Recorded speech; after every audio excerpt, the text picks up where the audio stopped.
what is the objective for this session is the first one.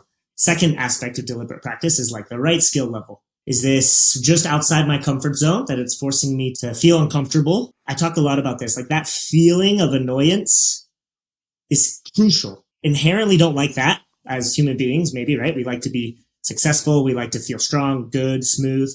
But that maybe is because we're too much in our comfort zone, right? And we need that annoyance. And so how I help my athletes understand is I'm like, strive for that annoyance and then reframe your mindset of like, yes, like I found it. This is what Palmer's talking about. This is the first step to know I'm in the right zone is I'm a little annoyed. Like, dang it. Like Tim said, I slip off the foot on the slab and I look at the foot and I'm like, oh man, like you got me. Nice one. Like that annoyance, you have a little bit of an annoyance, and young athletes at first, they get annoyed and they are like, I'm done. Like I want to walk away from this.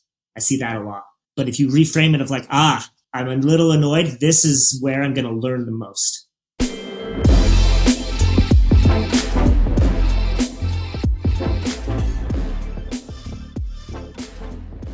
Welcome to the Testpiece podcast.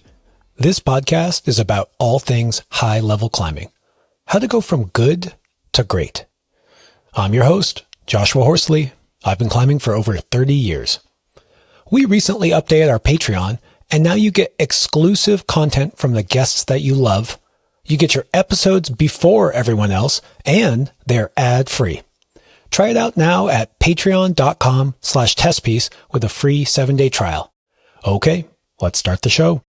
All right. Special podcast today. We've got Palmer Larsen and Tim King. How are you guys doing today? Yeah, Tim, you're here. Hello, Tim. No, what, Palmer? Hey, I've been so excited for this one for so long. What's up, guys? I'm glad to join you guys. Good.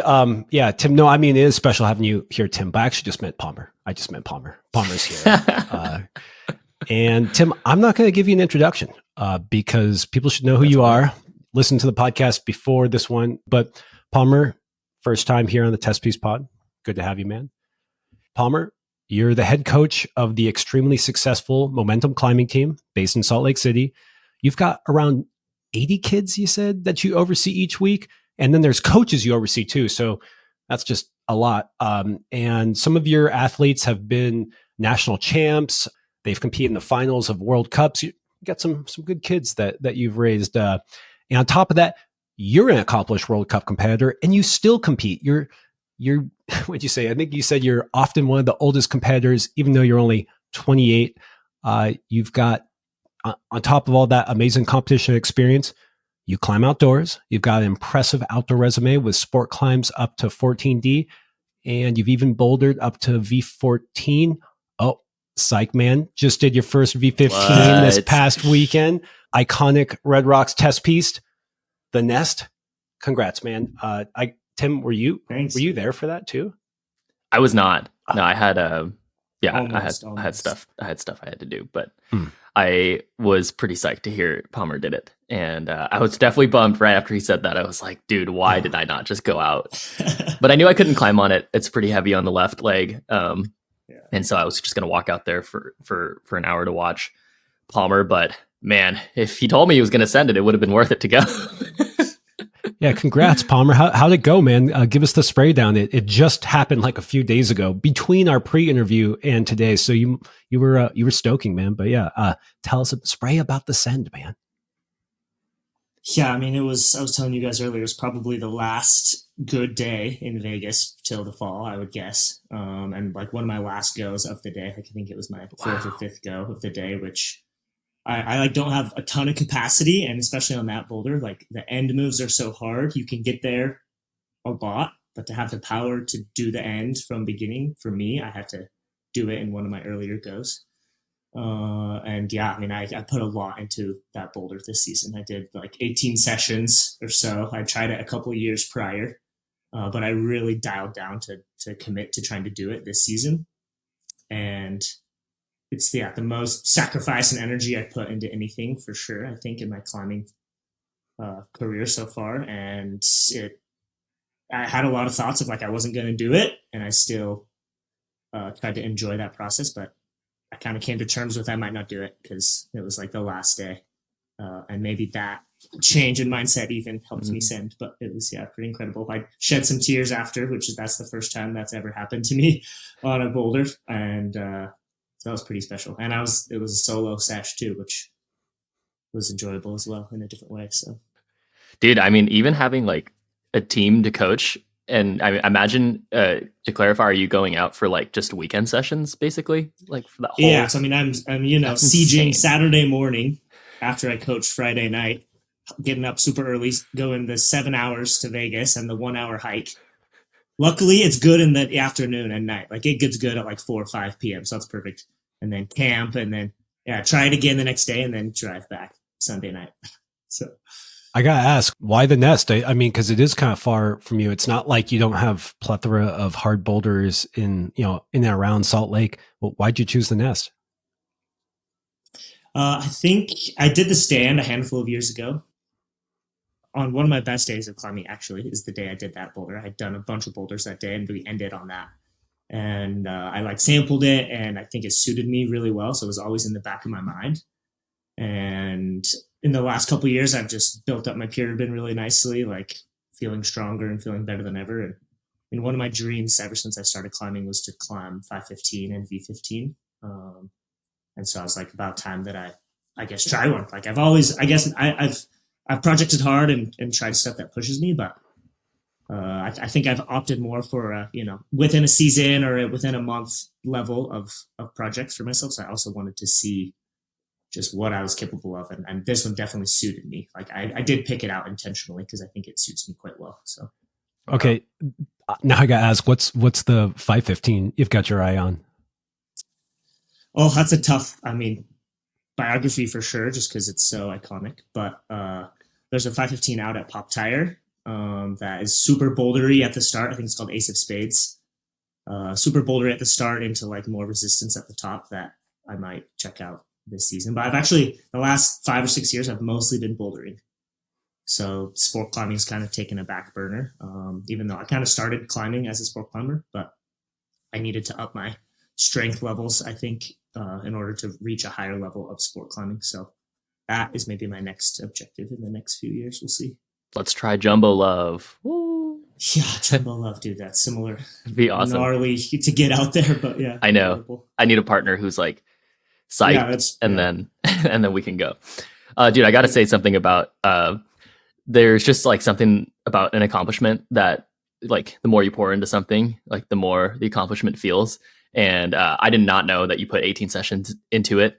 And it's also just something about V15. I don't know. Like, I think when we were younger too, like everybody, it's like V10 is like honestly the first real like gold star for you in climbing. And then it's like V15 actually after that.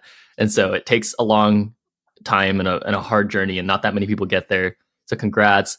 But also one other note on accomplishments, something that kind of I was thinking about and curious if you think about, like, I think it's very validating as a coach to like, especially if you feel like you're a legit coach, not that you just like coach sometimes, but like you feel like a coach, to like accomplish what you're coaching is like pretty gratifying in my opinion. And so I'm not sure if that's how you feel and stuff, but that is awesome. And it also just like, I had nothing to do with resume or anything, but it makes me like, obviously it makes me respect you like a lot, you know. I've always respected you, Palmer, but you know, like it changes quite a bit when you know like this coach is badass and he's badass coach, and he's sending like pretty much as hard as there is, which is awesome.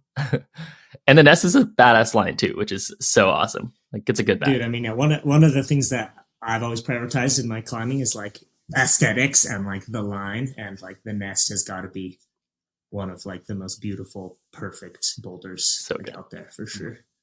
Jumbo Love might be one of the Jumbo Love and biography are kind of beautiful 515s. Yeah. I will say, Tim, I think it's funny. He was like, yeah, I was looking at this 515. It's really short and bouldery. And you're like, well, what if we looked at the longest 515 that we could find and then push you towards that? But I like that. Next time, well, basically, Palmer, next time you come on, it'll be the impetus. It'll help you send Jumbo Love. That's what, or your 515. I mean, yeah, the little bit of pressure, a little bit of. So you said, yeah, that's what we provide here. Magic. So you said you were always looking at V15 and 515. And so I was hoping we could start out by just kind of hearing those early days and how you got into climbing, how you got into coaching, because I said this in my little intro of you, but you're the head coach at Momentum, which is like a huge accomplished climbing team. And I can't believe when you told me you see maybe 80 kids a week, that blew my mind. I wanted to say that again, because I don't think people understand how few people are out there like you who are running these giant programs with successful kids. But that's kind of where you're at now, but maybe you can take us along the journey of kind of how you got into climbing, competing, and ending up in that position. Yeah, I mean, I started climbing at the very first Momentum Sandy in about 2007, I think it opened. And so I started on the climbing team. Like I did a summer camp, and that's the first year the gym opened, and they were like, "Oh, we're starting a climbing team. Like you're lanky and tall little 12-year-old. You're probably pretty good." And they probably convinced my parents I had some special talent. Who knows, right? And so I joined the team, and it was probably like 8 of us or something, like super small group. But I mean, those guys are still some of my best friends still to this day, my climbing members. And yeah, I had some incredible coaches growing up. Similar to how I pride myself in like my own journey and my own climbing, my coaches, I guess, did the same. Like that was an example they showed to me. So like Jeff Pedersen was one of my first coaches. He's like an iconic Utah sport climbing legend of the 90s and 2000s. And he, would coach us and then go out after practice or on the weekends, like trying his project. And so I think that, I've had many coaches like that through my youth days. And I think that those are some huge mentors to me. And one reason I've I think continued to grow and develop as a climber and bring that same attitude maybe to my team. Like Tim said, like I'm, I love coaching, and that's like my passion and career that I want to do, but I'm also still trying to be a high level athlete and like understand what that means. So yeah, I competed through all my youth careers, going, to nationals, and it's totally different scene now than it was when I was growing up. I tell a lot of my kids, like, I would maybe not make the climbing team now, like if at the level like some kids are having to climb, like the level I was climbing at was way lower than their level. And so I hope to be inspiring when I tell them that, because like they're way better than I was at that age. But look at what you can accomplish if you like stay in it and focus on what you need to focus on and enjoy it. Like I'm 28, like I said, and climbing the best I've ever climbed, outdoors and competing wise. So I think I take a lot of pride in that, and I hope that inspires some of my athletes as well. Yeah, I think you mentioned earlier that you were in a pretty stacked field, but maybe you didn't showcase extreme excellence when you first started. You were maybe a lanky 12-year-old, but you weren't already climbing V14 by the time you were 14, like a lot of the kids now. And I'm just I'm kind of curious how that set the tone of, for your coaching, as well as your climbing, just not showing up and being instantly number one on the podium. Although, you now are really accomplished, and just that journey that you took, you maybe weren't instantly number one. And yeah, could you just share some of those stories? Yeah, I mean, I grew up with the likes of Nathaniel Coleman, maybe one of the most famous U.S. competitors these days. We were actually friends before the climbing team. Whoa, and that's cool. I invited him to come join the climbing team. So that's my gave Nathaniel's career. Yeah, exactly. I started it out with it. But yeah, Nathaniel, Dalton, Ben, Cole, a lot of these.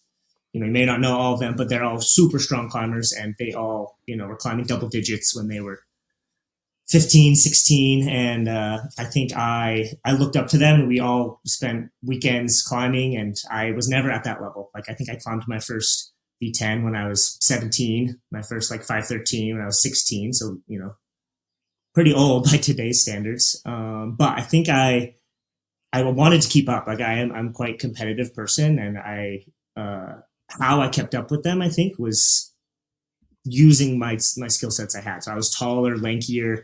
So I, in instances where they maybe express more power and dynamic movement and stuff, I found ways to keep my feet on and have better tension and twist through my body. And I think that's where my base of climbing started, was more this desire to be at that level, but not having the the physical attributes of my peers, but I was competitive and driven to like keep up with them, I guess. So that might meant going back the next day after they all sent, and I didn't do it, but I had to show up again the next day because I wanted to.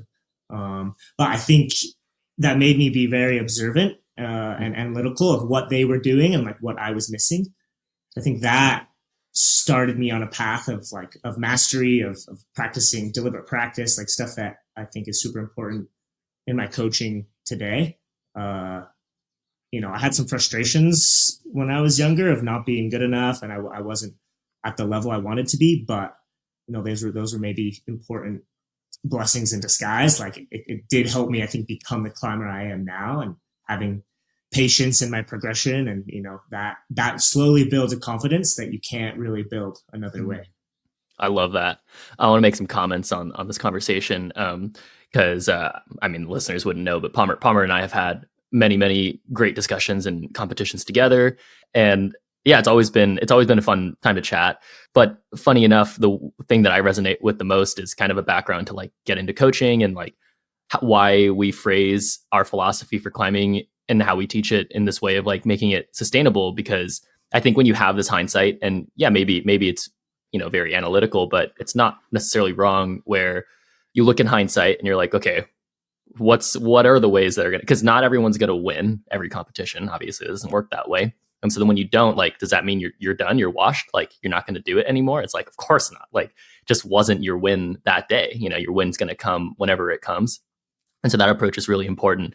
But I also like this sentiment that I don't think that many people really take into climbing. And maybe it's because they haven't had it or they don't see the significance of it. But it was the exact same reason why I got into coaching as well, which was people coached me. Like, people got to show me around and take me out climbing outside and show me things that were better, talk to me about ethic, like respectfully tell me off about certain things that I was doing that were annoying or like, maybe wouldn't look good. And like, that doesn't happen that much in climbing, right? It doesn't happen that much in life, but climbing is like almost, in my opinion, way better when you have that. And yeah, it just seems like if that happens to you, like, actually, it's funny. I used to say this quite a bit. Like I remember when I became a coach when I was 17, and I was relatively new into the climbing team. The climbing team was very well established and the athletes were really good. And I was the only person who went into coaching at Planet Granite.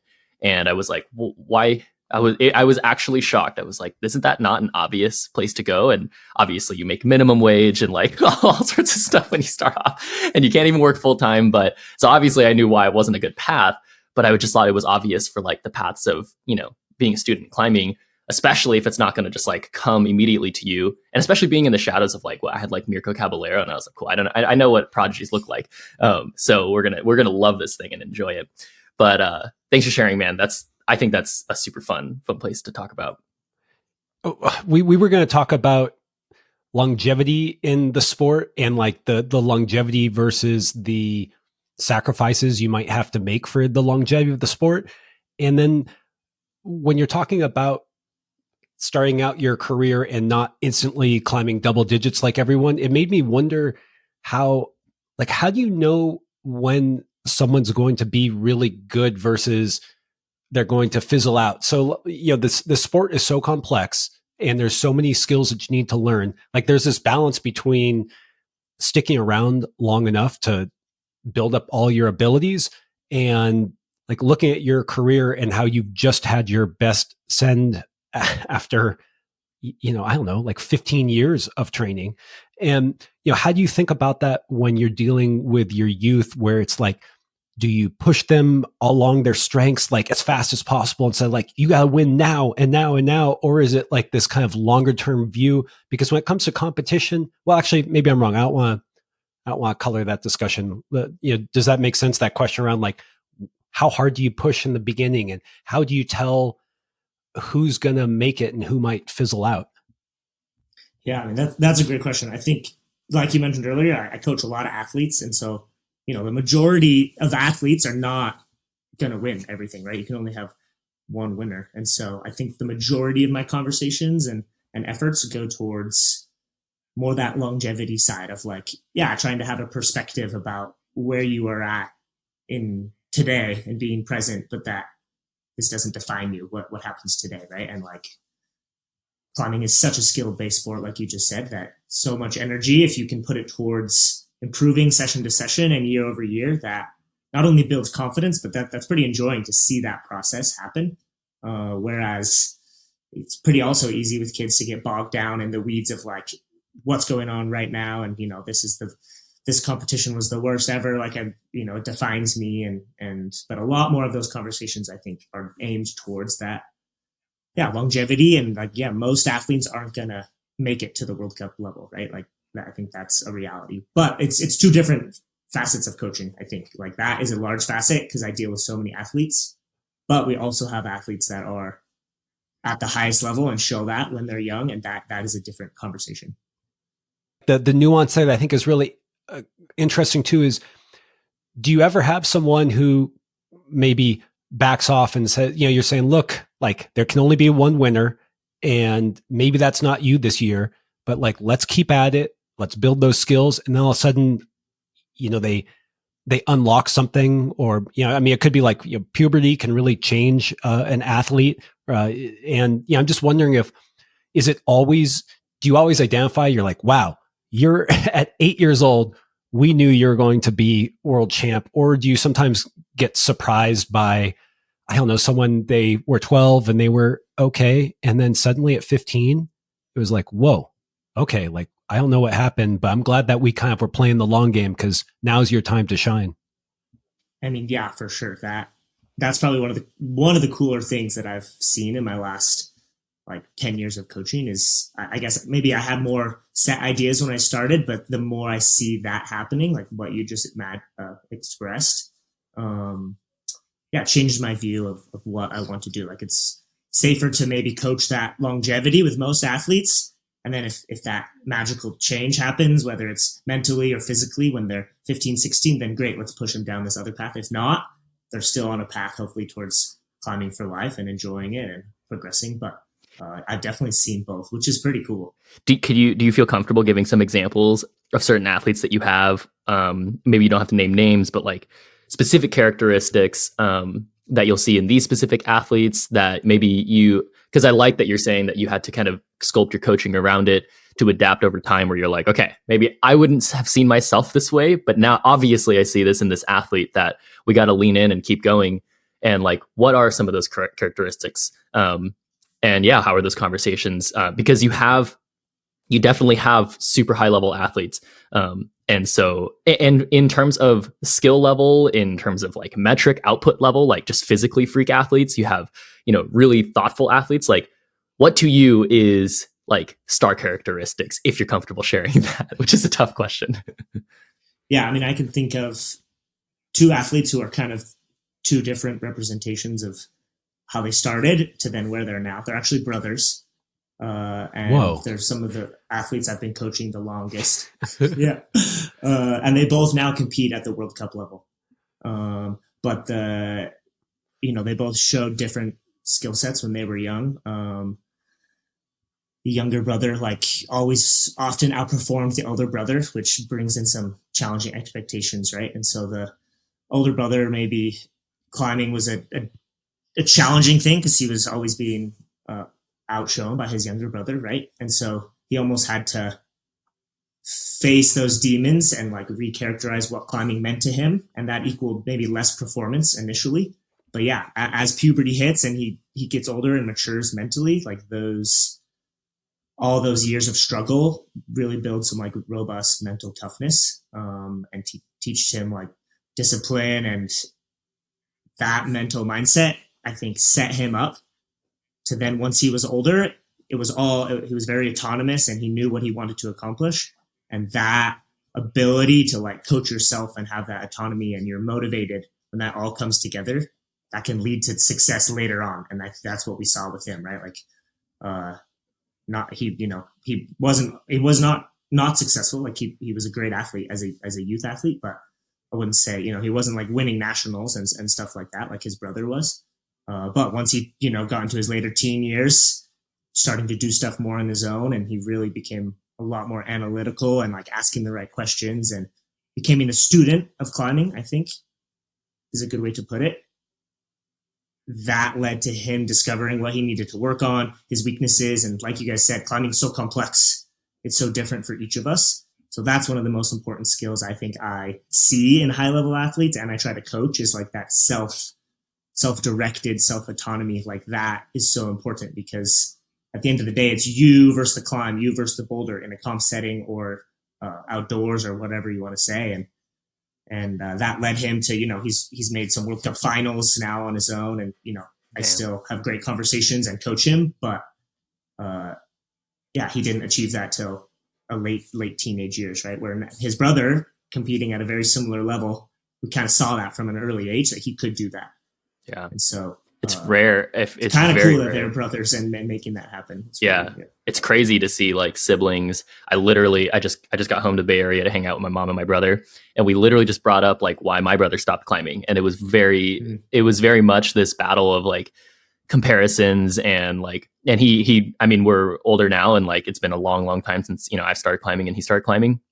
He doesn't care about that anymore, but like he was like, yeah, I definitely had struggles where like every time I would hear something, I was just a little bit better than my brother early on, and he climbed V9 in a year. Like he was really good, and he couldn't take, I think it's interesting when we're young, like we understand like our validation in very specific ways, and if you can unlock how to like validate yourself in some sort of way where it's like, no, just like have fun doing this means you're growing, and like keep going that. Well, that's really hard when you have a sibling right next to you, especially if they're better than you. And so to unlock that whole process is really cool. And what I heard from that, you're kind of going into a little bit, was like you learn their battles, like specifically like the things that they might go through, and you kind of just help them through their own battles. And everybody's battle is different, and it tends to usually be a mental one, because skills are just skills that everybody's got to do. And almost what you're saying is like you're going to get better at climbing inevitably if you do it long enough, right? And so as long as we focus on the skills, and so it's maybe in the beginning, like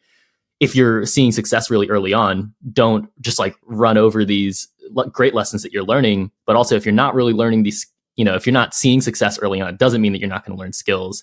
And that type of conversation is really difficult to have while empowering them. I think is really difficult. Yeah, I'm curious on that note about learning those skills. You said something about self-autonomy, and you said, hey, I coach this guy. Now he's on the World Cup stage. Maybe you talk with him, but he's not coming in and training with you every day. And you also made this comment about how it's like, it's you against the climb. And that's something that I just want to explore a little bit, where like a coach cannot marionette you up a climb. Like they are there to work with you off the wall or at these training times. But then when you step on the stage or on your project, like you're by yourself. And so I'm just wondering, what are you trying to instill in these athletes? When we say self-autonomy, it's like, okay, like that means you're on your own. But what are the skills that you try, or the principles that you try to input into these athletes so that they can go off and have a successful future when they say, bye, Palmer, I'm on my own now? Yeah, I mean, I think that pinning that down is maybe the essence of coaching education. Easy right? question. That's what we're trying to do. But that to actually do it, is there a right way even, right? But like, yeah, that's each of our own coaching philosophies. And that makes me think like the different aspects of being autonomous, right? There's the pillars of climbing performance, right? So like mental, technical, physical, like it's almost like I guess I think of it as an educational background. So trying to help them understand what that final athlete might look like. Like what is this final being you're trying to achieve? Like these mental skills you have, these technical skills, these physical skills, and then going into each one, how to create a mindset that allows you to develop those skills, right? So it's almost I think the mindset is most important, because you can apply that to any pillar, right? Your technique, your physical, your skills. But without that mindset, I think it's hard to stay a lifelong learner, to aim at improving, right? You're going to have ups and downs as an athlete always. So I think that's something I focus on, especially as they get older and they have more of that mental capacity. Is like, okay, like try to be analytical about what's going on, try to be reflective about your mindset and how you approach things. And if you have that open mindset, you can see where you're lacking see your blind spots and work to improve them. I love it. It's what we talk about all the time. It's a systems approach in climbing. If you really want to progress properly, it's hard to say the word properly, but for lack of a better term, it's, I think, and in the context of this conversation, like there might be a proper way to get better at climbing in terms of longevity and in terms of receiving the right information, because, like we said multiple times, it's incredibly complex, especially to understand. I love what you're saying about the educational background. I think I see this highly in climbing. Personally, I see this like in my personal philosophy in how I approach rock climbing is like, the more I understand about the theory of these things, the easier it will be to then see myself in my ideal scenario and compare it to like where I am today and like where I'm lacking. And to have that like awareness to step back and be like, okay, this is where the ideal is, but in these pillars, because I talk about those types of pillars as well, because I think they're, often confused with each other, and like you're not really sure like why, I think I'm lacking this, but how is it actually affecting my performance? That stuff is super complex to do by yourself. It's interesting to do as a coach. It brings up a lot of questions. I wanted to know, who is this ideal athlete, but actually, and I think that'd be really fun to explore. But something also made me think of is how different athletes have these different approaches. And when we were talking before, you shared a story about an athlete who was maybe really intuition focused versus really analytical. And you guys both just were talking about like education and understanding the, like kind of like the theory behind climbing. And when we talk about mindset, it's and these different pillars, like I just kind of want to understand what some of these principles are, because it seems like there's different ways to get there. Like Palmer, you kind of, when you talked about that athlete, you said it kind of changed your mind where you were like, I was more analytical. This person was more intuitive, but then it was good to meet in the middle and that you learned something about that process over the decade that you worked with that athlete.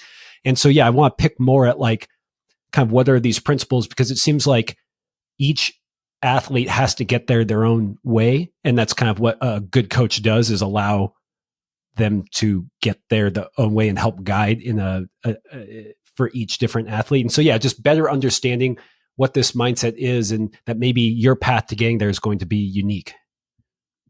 Yeah, I mean, that makes me think of like two different ideas that are important to understand, like style first and then process.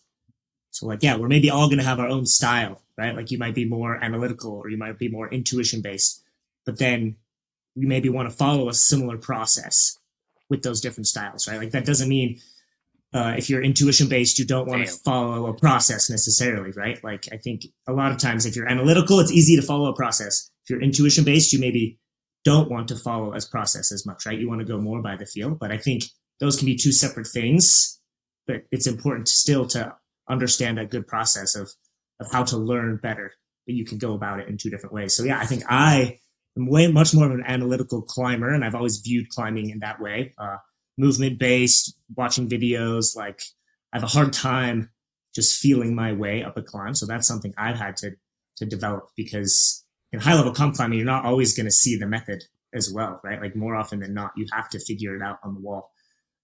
So yeah, one of these athletes I coached for the past 10 years, the younger brother of those two, is much more intuition based.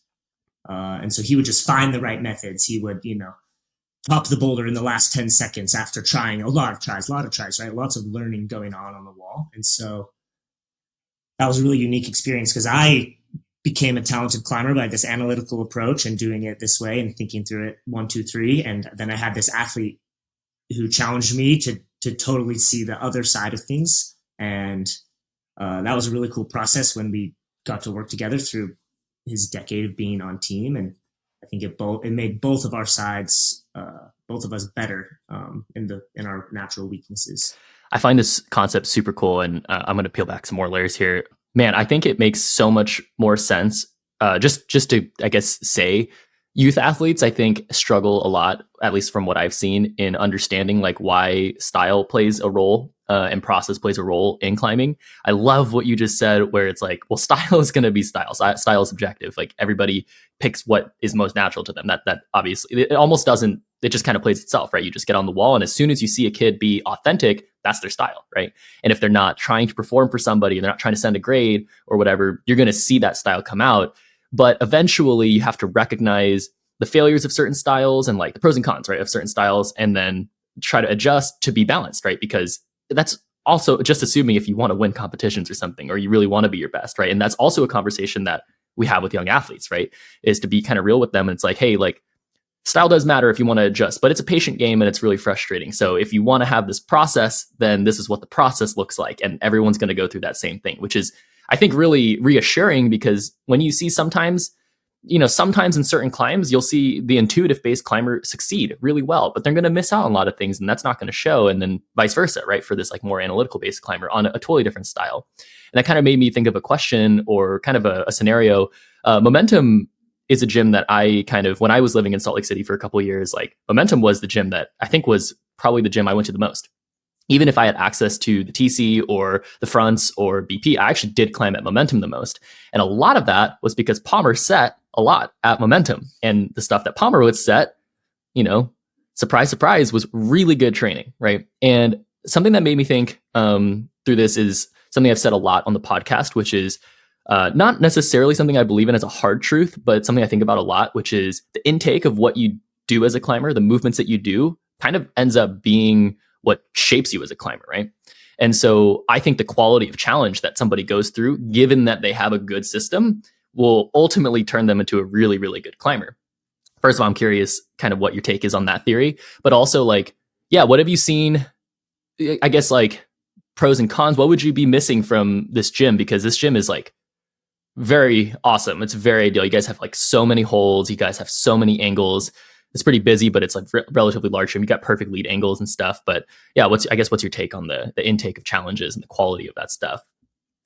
Yeah, I mean, I think the Momentum has a very unique style. Like I think we cater to rock climbers initially, so there's a lot of variety of movement in that sense. But for sure, the climbing you climb on, and a lot of climbers I think don't have control over that, and I think that's a hard. That's crucial, but it's also a hard variable to play with, because you have what you have almost, right? But in terms of like high level competition teams, like that is route setting is like a key aspect, I think. So, I mean, I think the Momentum allows me to set for our team. And that's like one of the biggest reasons I think we have such a high level team. So the variability of setting, the ability to put something up and take it down, to add a foothold, to make it better, to make it worse, like that is a crucial aspect, I think, of any high level team. So I don't know if you get this feedback, but you tend to set a lot of like the hard slabs, or like more, I guess, like more tricky stuff, stuff that tends to like not get a grade. Maybe just like, all right, start here and finish there, which is like really cool. And a lot of that stuff I've seen on the slab walls. And I'm not sure what it's looked like in the last like year, but I'm sure it's always changing for the better. One thing I've noticed when I was climbing your stuff is that challenges became much more specific, and the answers were not specific, but the challenges became more specific, where it's like this type of thing, like whatever you have to do is just weird now. And I think that's something that's very unique in setting. It's not something that you see very often. Was that intentional for you? Is that a feedback that you got a lot, where it's like, Palmer, like this move is just so weird. Like it's so difficult to like get this done, like, and committing, which is going to lead into another topic of mine, which for the question that I wanted to kind of, or a topic I want to pick your brain on, which is you're an incredible slab climber. I'm one of the only people that I feel extremely insecure against in domestic comps, like in the US, going against someone like Palmer in a slab. I don't ever think I'll beat him in terms of attempts or, just beta clarity. And it shows in your setting style. But yeah, is this something that you think about like frequently? Is this like, are you trying to do that? Like, does it matter to you? And do you see these kids like make mistakes that you're like, great, like we're going to make these mistakes here so that when it comes to the comps, and then, because I don't watch your kids at comps and stuff, but do you see that, like evolve over time? Like, is that where you see success? Yeah. I mean, I think climbing gyms, one of their main goals is like member happiness, right? And that correlates to comfortable movement. but that is almost the opposite of what you see in competitions, right? It's a lot of competition, high level competition movement is moving between uncomfortable positions. And a lot of gyms either don't have the setters with the skill set to set that, or it does feel uncomfortable and awkward at first, right? And so that is the largest skill set I think I see in terms of what I'm trying to develop. So to answer your question, I think it is intentional in setting a way where there's very few degrees of freedom, right? Like the holds aren't in cut, they're flat, sloping. The feet are very directional, right? So it's like if your positioning is not perfect, you're not going to do this move.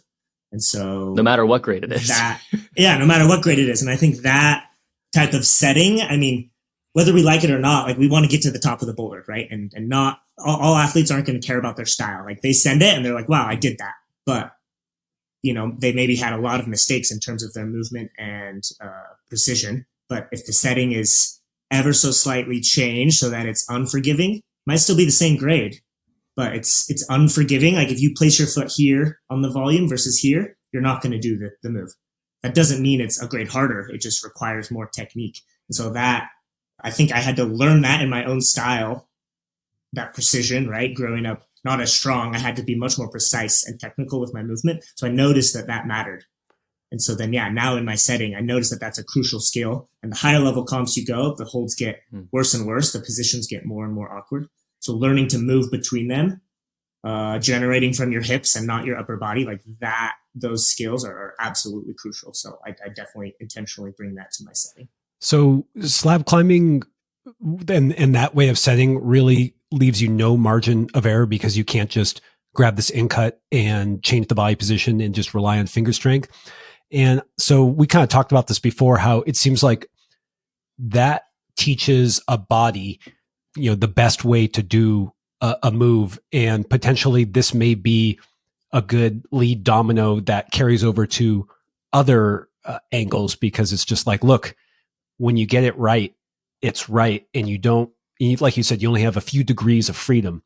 And so understanding that maybe slab climbing forces that issue and teaches athletes that, I'm curious how much time you spend on slab versus versus overhangs. Well, I mean, I think this goes back to I guess each athlete is different. Like for myself, I don't spend as much time on slab now because it is a strength. I mean, it depends on the time of season, right? So like in my off season, my time is more spent on weaknesses. When it's performance season, I'm moving into performing on my strengths, which are slab, which I think gets to an important, we talked about like style versus process. Another process I think that's important is like this practice versus performance, which I've been thinking about lately. Like those are two very different mindsets and environments you bring to your session. And I think a lot of people fall way more into the performance too much. And so they don't have an opportunity. They don't have an opportunity to practice and make mistakes and learn and not feel that pressure. And that, I think that's crucial in terms of improving skills, right? So yeah, I mean, especially in slab, how are you going to see performance gains, especially if like the success metric in slab isn't necessarily sending, it's finding right positions and committing when you need to, and figuring out the quick adaptations and being confident. Honestly, like how do you be confident? That's a conversation we had before when I brought up between us, like that you are an incredible slab climber in competition specifically, which I think is a much more difficult place to be good at slab than like outside. Outside you have so much time. I think the pressure variables are very different, and the pressure variables on slab I think make slab so difficult in competition. It's something kind of we talked about that we both feel is a lot of competitive athletes go into slab and spend most of their time developing that confidence, right? And developing the trust, I think is the word that I think you more accurately used. And I guess like, how do you practice that? Like, is that a fair question to ask? Like, is that even something that you think about? Is that just something you picked up intuitively after doing it for a long time? How do you coach that in athletes? Like, what do you see? Okay, so the picture that I see, like when I try any of your harder slab boulders, like at Momentum, I always pictured like nobody's doing this. Like I always said that. I was like, nobody in the gym is doing this. And then I would see some video of like some team kid just like running laps on everything. And I'm like, okay, so was that did that happen right away because you guys train a certain way? Like, this is a question I always actually ask myself. Like, did that just happen? Like, the kids are just good at that? Or like, did they fail many, many, many times? And Palmer walked through them through some very specific thing. And like, yeah, I guess, could you go into some of those layers? Yeah, I mean, I think ideally that starts from when they're like, 8 or 9 years old, like in terms of developing that process from the early age. And like you mentioned, that trust is such a huge aspect to any type of climbing we do, like especially in competitions. If you have developed that skill set and you have the confidence, then during your comp moment, you're spending time finding the right solution and you're not dealing with lack of confidence and trust. Whereas on slab, that's maybe one of the largest aspects of a hurdle that a lot of people have to get over is they spend 2-3 minutes developing the trust by slipping off the foot, trying to stand on the foot. They're scared. Finally, they trust it. Then they have 1 minute left to solve the problem. And so, ideally you start that, like I said, from 8, 9, 10 years old, being in playful scenarios, right? Practice scenarios where you're running on volumes or you're playing on bad feet, or, kids are incredible at learning new skills and not being afraid, right? Like they're incredible at committing. So in some instances, that's how it starts. 8, 9, 10 years old, you're working through trusting the feet, learning to move through your hips. And then as you get older, now you're 15, 16, and you're trying these hard slabs that you see in competitions. You still fail a lot. So to your point, they're not doing these slabs quickly. They're still failing a lot, but they have the base skills and they're not maybe spending as much time gaining the confidence on the skill because they already have it. They're spending more time on the timing, the movement, the coordination, or moving slow versus fast. So that's the ideal scenario. There's another scenario where an athlete develops later on, right? Or they're not good at slab. And in that situation, I think the slabs can be too intense, too much of a mind game, too scary to learn on, right? So in those instances, I might turn the foot a little, make it less scary, right? Or maybe make the hold a little bit more of an in cut. And so this is a different process I bring. This is like a process of bringing the boulder closer to their comfort zone, still, in their growth zone, but often slab can maybe be too intense that you're just getting emotional and fearful and you can't learn. So The other process I bring is like bringing it down to their level. I'm scared of slab.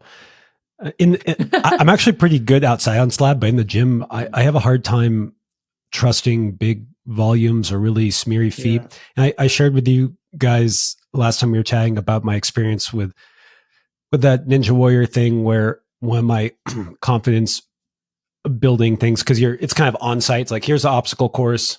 And whenever you get there, you're like, oh, wow, that looks really far, or whatever the thing is. But then just committing 100% was kind of the trick. And, wrapping my head around the idea that, hey, this has been forerun. It must go, it must go. And so the question I have for both of you is that, especially Palmer, it sounds like you're really good at committing and trusting the foot, or whatever. Yeah. The foot that you're presented with in competition. And I'm curious how often your foot does pick when you really think it's going to be okay. Like, and the reason why I ask this is I just want to understand kind of like, you guys are both at a really high level on this skill. And I know you still fail, but it's one thing to fall because you didn't get the timing right and you didn't, dynamically put yourself into the right position to stand up on that foot. But it's different to say like, I trusted this and then it let me down. I'm just wondering, maybe Palmer, you start out on, does that even happen to you anymore? Or like, is that something that still happens? I think it does still happen for sure, but I think it happens because maybe the challenge or the skill set, the foot, is getting worse and worse because I'm maybe striving more for a challenging slab. And so always you're going to foot pop on a slab. Like, I think that's an inherent aspect of slab climbing. But, what I always tell my athletes is like, the more pressure you put into a foot, higher friction, it actually is more likely to stay on, right? So like you're afraid to put the commitment to this foot, but that actually makes it more likely to slip. So that, understanding that concept is, that's the essence of commitment almost, right? Like if you go 80%, you're more likely to get hurt probably and like not do it or slip. But if you go 100%, it might actually, like, that is the skill in and of itself almost too, right? So yeah. I think I've learned to give 100% into bad feet, and a lot of times that pays off to my advantage. As feet get worse though, they too slip also, and that's, I mean, I think that's inherent as well. Yeah, one thing I wanted to make note of in like watching Palmer try slabs, he either does them pretty quickly or like has this process that is very unique in competitions. He makes noise, but the way he makes, everybody makes noise, right, when they fall. But the way that Palmer makes noise is like almost like he's sessioning, like on slab, which is not the same thing as what most people do on slab, where he'll like foot pop or something and he'll like look straight at the foot and just be like, ah. I'm just like, oh, dude, he's good. Like, he's still fine. Like, he still trusts it. You know, he just knew that it was probably a mistake. And that's different than like, oh, I don't know if I can do that, right?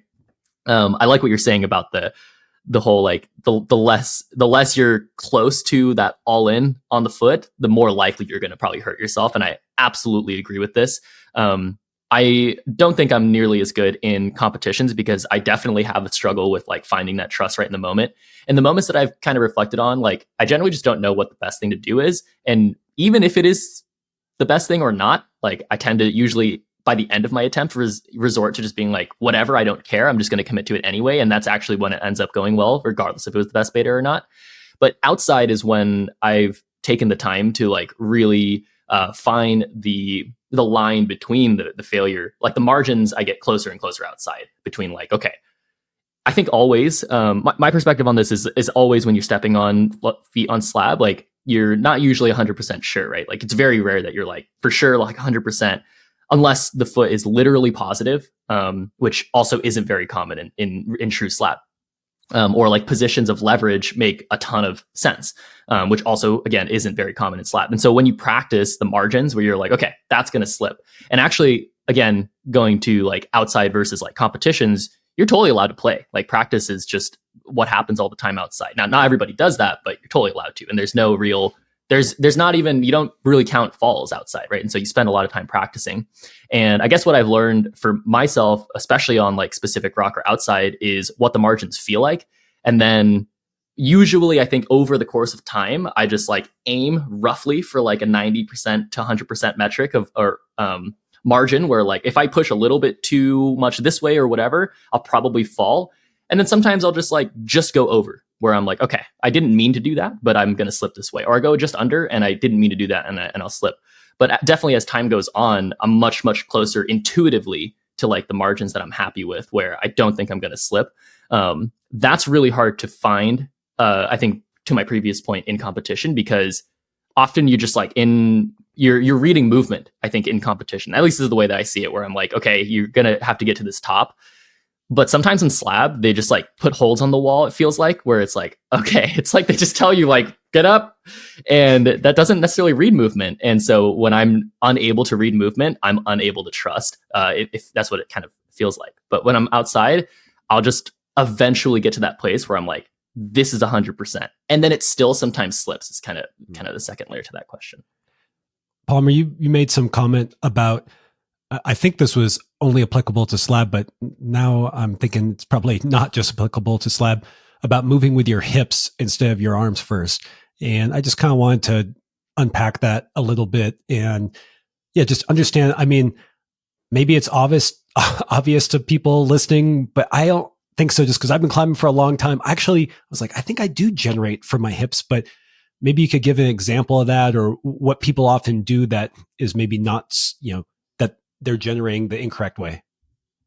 Yeah, I mean, I think how I see this in my own coaching is often through the root setting. Like, when the root setting it allows you that freedom to not generate from your hips because of some in-cuts or because of whatever the movement is. You might think you're generating from the hips, but really you have degrees of freedom. And so there's no feedback loop that's telling you otherwise. A coach might tell you, but like a lot of us are climbing on our own. So there's no feedback loop of like, oh, like I maybe, you can see my hips go into the wall and then I do this move, but percentage wise, like it's maybe way more in your upper body.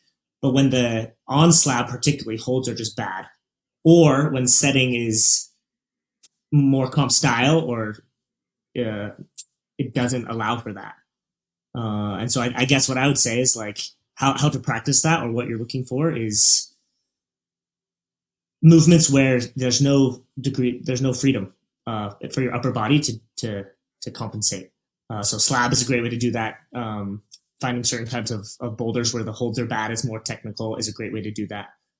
I think a common corollary that people probably run into is like a lie back. Like if you think you're trusting your feet and then you get on a lie back and you're like, you'll learn very quickly if you're trusting your feet or using your feet or not, unless there's like positive feet. But assuming there's like just two bare walls, like I've kind of talked about this, like climbing a basketball pole analogy, like that's really where you understand proper leverage, right? And so slab, it's not the same thing, but like what I notice on slab, or when I watch people on slab, most people are worried about just staying on the wall.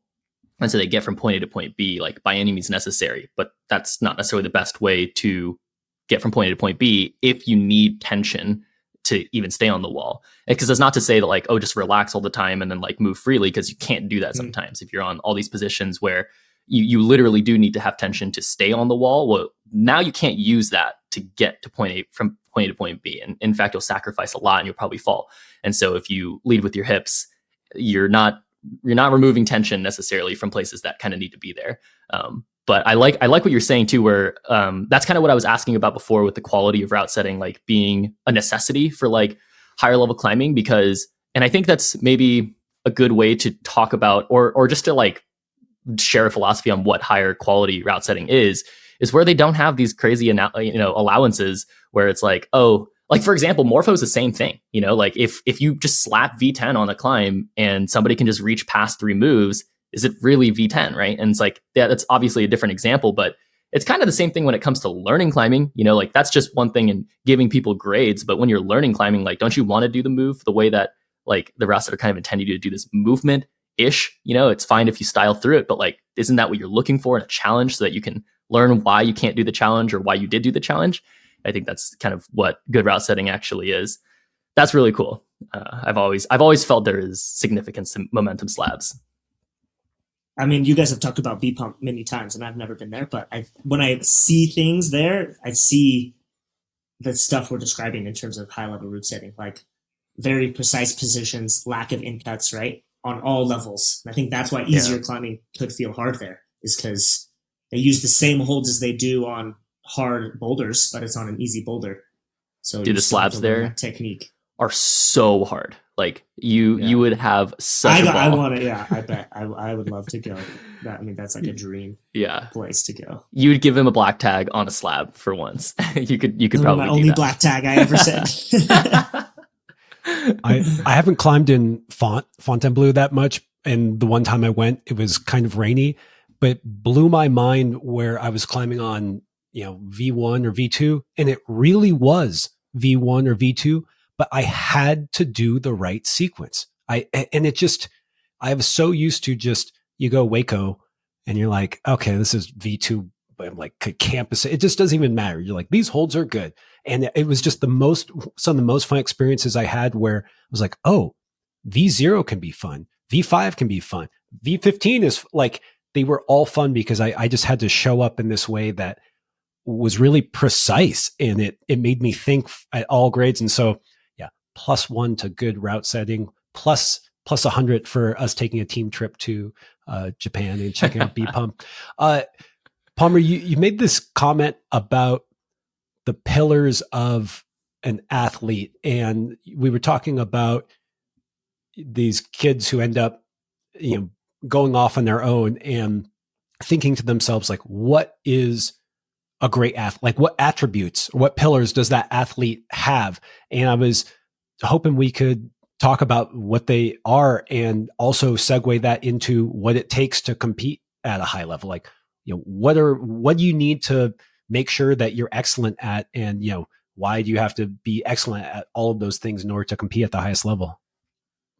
Yeah, I mean, that's a huge question. That's a great question. Sorry for the big, really easy question. Just define softball. Lob me one. Lob me a softball. You could just be like, it's Nathaniel Coleman because he flashed every single you made some comment last time we talked about, I think Nathaniel flashed every single boulder problem in the season. Yeah, not like at the comp. I was like, wow, good job, Nathaniel. He's Olympian. Dude, yeah. I mean, it was like when he was like 15 or 16, he literally flashed every boulder, locals to nationals, which is just mind blowing. Like that, I don't think that's happened since. Like I can't even think of anyone who would be close to doing that anymore. But yeah, I mean, that was incredible. Well, yeah, good job, Nathaniel. But yeah, I mean, if that question is too big, we can just paint these broad strokes. But I just found that really intriguing because it's like that's something that you're passing along to your athletes that they can be autonomous. And to me, that's something that is fun to do here, where not everyone is going to get to be coached by you for the next 10 years. And so just this ability to kind of understand what you're trying to pass along to your coaches and kids so that they can be autonomous. Like maybe you can give us a little taste of it, even though we don't get to have you day in and day out for years driving it home.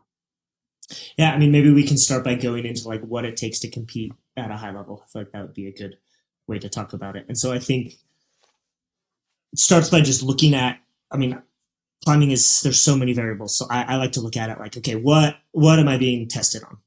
Like, what is it? What are these questions that are being asked of me at a high level competition? And I actually think they're quite abstract, but you also can get into the details of them. And I think you can give some like general guidelines of these different skills. And at the end of the day, in high level comps, it's about topping boulders, right? Like you need to do the boulders. That's what affects your score. And so I kind of think about it in two approaches. You either lean into your strengths and maximize them, right? Like you're going to do, that's kind of what the approach I've done. Like you're going to do the slab. Like that's your go-to. And so, that's your bread and butter and you're going to try to get zones elsewhere, but like that's the thing you're going to lead into. So that could be slabs, right? There are always going to be slabs. That could be coordination. That could be complex problem solving, awkward boulders. Like there's usually a category like that. That could be pure raw power. Those are maybe the categories I think of when I think of high level competing. Or maybe you're good at all of them, but none of them are nothing's a strong suit. So those are kind of maybe the two, I guess, approaches you could take to what is the question I'm trying to answer. Quick break while I tell you about today's sponsor. Thank you to all the patrons who help make this show possible. Join them so you can get episodes early before anyone else, and those episodes are ad-free. As a patron, you also get to submit questions for upcoming guests. The answers to those questions are only available to patrons. Follow the link in the show notes to join now. You also get access to a private Discord where you'll find me and other people who want to go from good to great. Okay, back to the pod. I would agree. I think that's how I view how to get better at climbing competitions, and how I've kind of taken coaching for myself as well, is just like, what is a challenge? Because I think too many people assume the challenge because it's like, oh, I rock climb, I like rock climbing, I go to the gym every day and I see challenges rock climbing every day and I pull on and I fail, but I also get better and I see progress, and then they go to the comp. And a lot of people, especially I've seen this in like climbers who are good at climbing, but like maybe aren't on a team, for example, or like, haven't spent the time like going into this, deep diving on it, and they go to their first like open comp and they get 0 zones and 0 tops. And it's like, well, especially nowadays, it is brutal to just show up and like expect to be able to understand the challenges. Because again, we talked about this trust and confidence concept and like commitment. Well, those things aren't going to come. Those things aren't just going to come like naturally, right? Those things have to come from a level of understanding and then a level of solving. And then you can start to like trust things and commit, right? You can't just like go to a comp and be like, cool, I see this dyno and just commit for it. You're going to, chances are you're going to like grab the first one and then be like, oh man, like I don't even know how to get to the second one, right? There's a lot of degrees to like understanding the challenge. And I like what you're saying too, where the challenge is abstract, but you can find general concepts that you can then practice on, and then like hope that you understand what you've been practicing, because it is impossible to answer all the questions. The route setters holds change all of the time.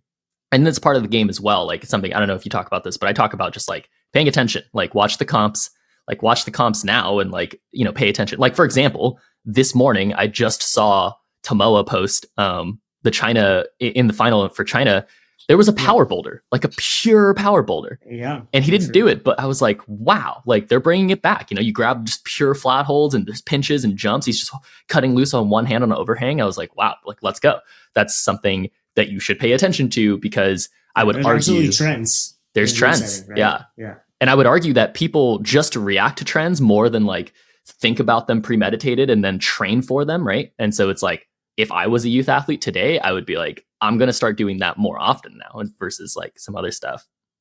That's interesting hearing about these trends. It makes me just want to know, the abstract is still the same where you need to top boulders, but how have things changed over the last decade? Where do you think it's going? And does that influence these pillars that you develop?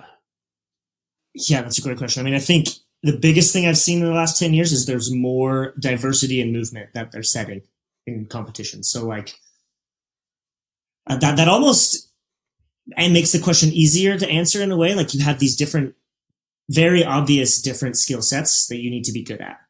Whereas maybe in the past, it was more just boulder problems. And so, I mean, there's almost infinite different boulder problems. They could all be the same style. They could all be different. But now it's more like they're asking deliberate, different questions. And so you can at least expect that. Like it pays off to be well-rounded and understand what those questions are.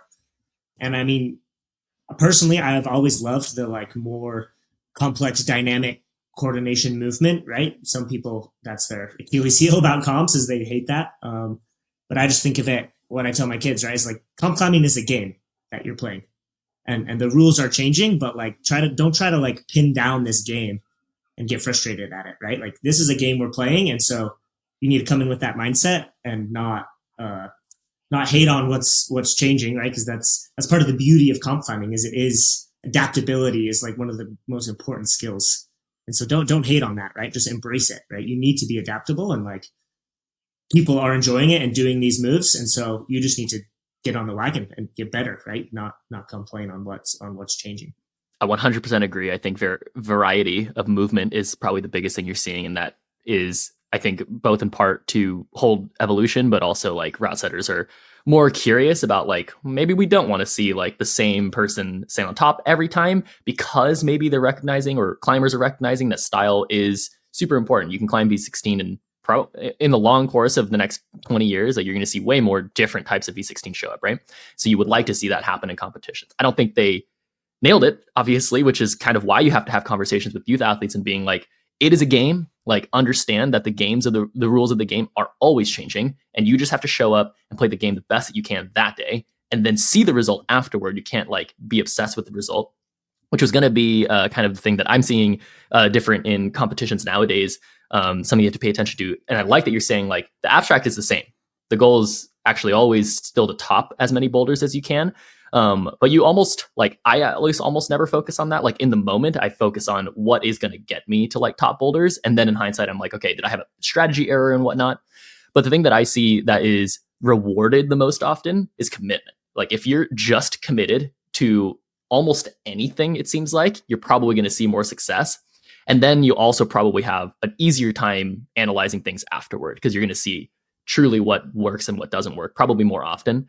And I also just see this in like meta World Cup winners. Like if I see like Mejdi win a lot, like I see Mejdi win when the round looks like he needed to commit a lot, or people in general needed to commit a lot. I don't think he's the strongest climber in most of those final stages. And I don't think he's even necessarily the most well-rounded climber. He's by far the most explosive committed climber, like in a lot of those finals. And that is where we see rewarding happen. And I see that very similarly in a lot of youth events nowadays. And maybe that's because like something that you see a lot in athletes in climbing is that they struggle to commit. And so it's a more obvious metric to test.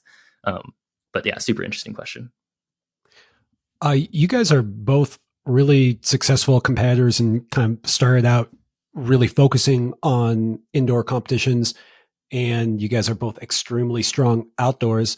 And something that me and Tim were just talking about is that we're just noticing a lot more double clutching. Like the example that we used in the last pod was Elias just sent Burden of Dreams. And I don't know if you saw the video, but he double clutched, right? Like, and I was just like, whoa, I have a hunch we're going to see more and more double clutching outdoors, because it's like, clearly it's being employed to success. And we are not saying like it's the best thing to do always. It's just like, hey, here's another tool, and it's being used more. And the question I have for you guys is, I think that a lot of my generation kind of sees competition climbing as something that is divorced or is more and more divorced from outdoor climbing. But I guess based on the conversation we're just having about those pillars and commitment and these skills, like it almost makes me want to argue that competition climbing is the best beginning even for outdoor climbers. And I'm just wondering if you, Palmer, I guess I'll ask you first, like, do you feel like that was the best path for you becoming a great outdoor climber? Do you think it still assists your outdoor climbing, or do you feel like they're becoming further and further separate disciplines? I mean, I think comp climbing transfers to outdoor climbing incredibly well, and so I'm super appreciative that I grew up in that style. I don't think you need it to be successful outdoors, but it's definitely an important skill set, and it's useful if you have it. So I don't think it's crucial, but it does. I think it helps you climb harder than maybe your metrics might show, right? Like I think in comp climbing, you learn timing, you learn movement, you learn how to deal with pressure. Those are aspects of outdoor climbing that people end up figuring out is important. But if you deal with it first in comp climbing, you can directly translate it outdoors, right? Like you're going to be able to, if you only climb as hard as you can hold on with your hands, you're going to be maxed out, right?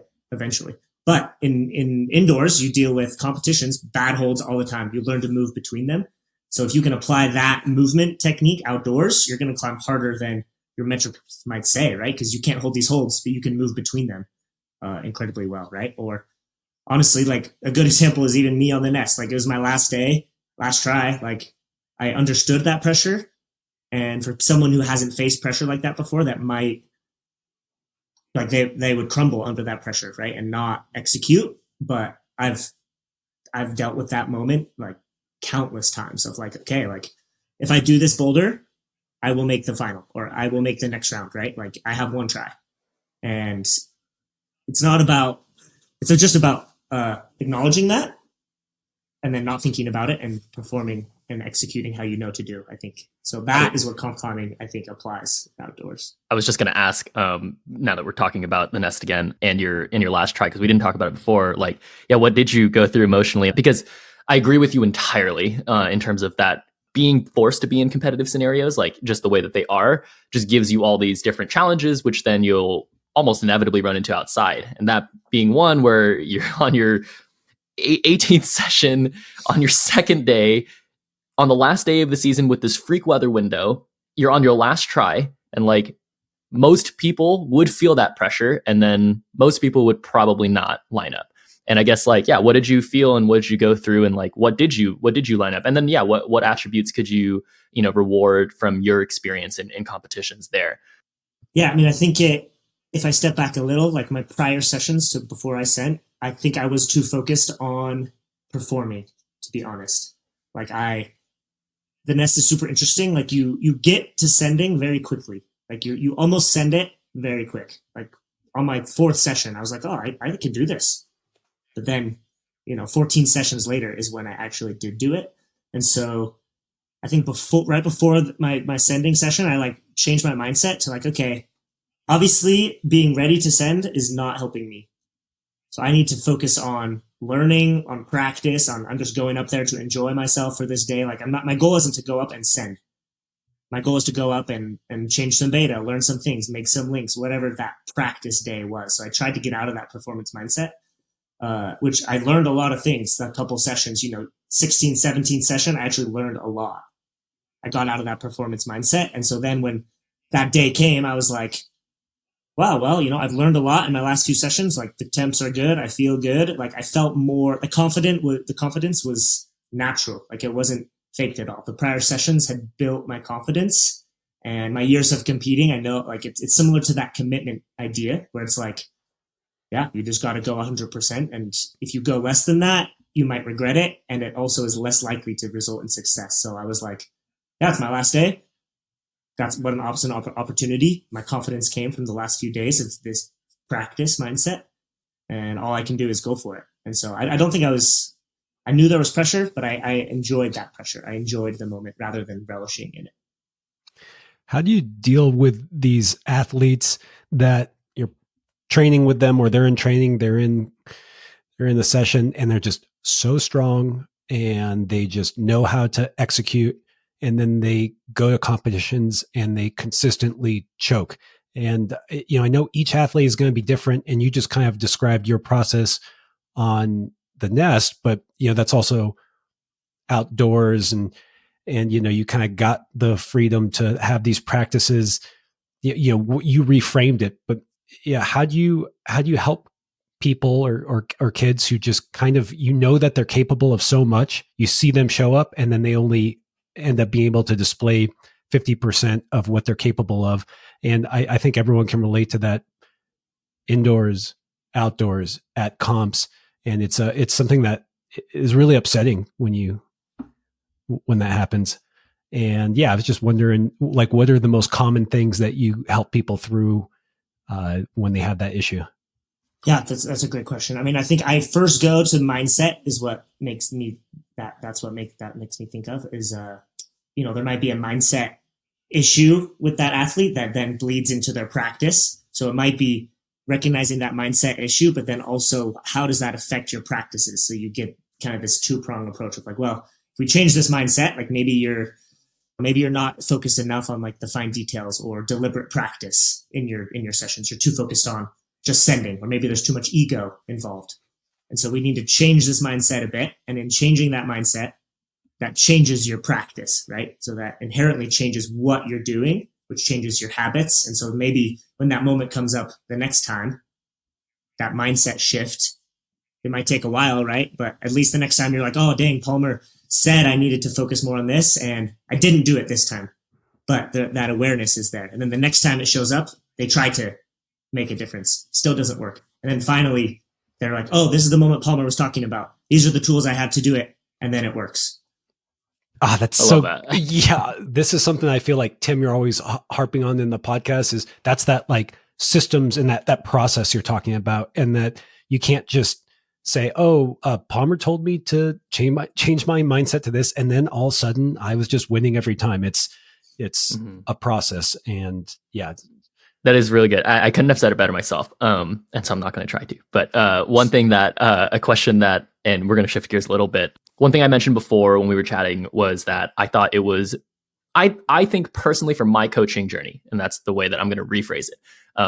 I think it's crucial for me to perform and to be in a state of experimenting and trying to put myself out there, failing, winning, all of it. I think I need to do all of it in order to actually understand like what people that I'm coaching might be going through, right? Because it's a common thing for me.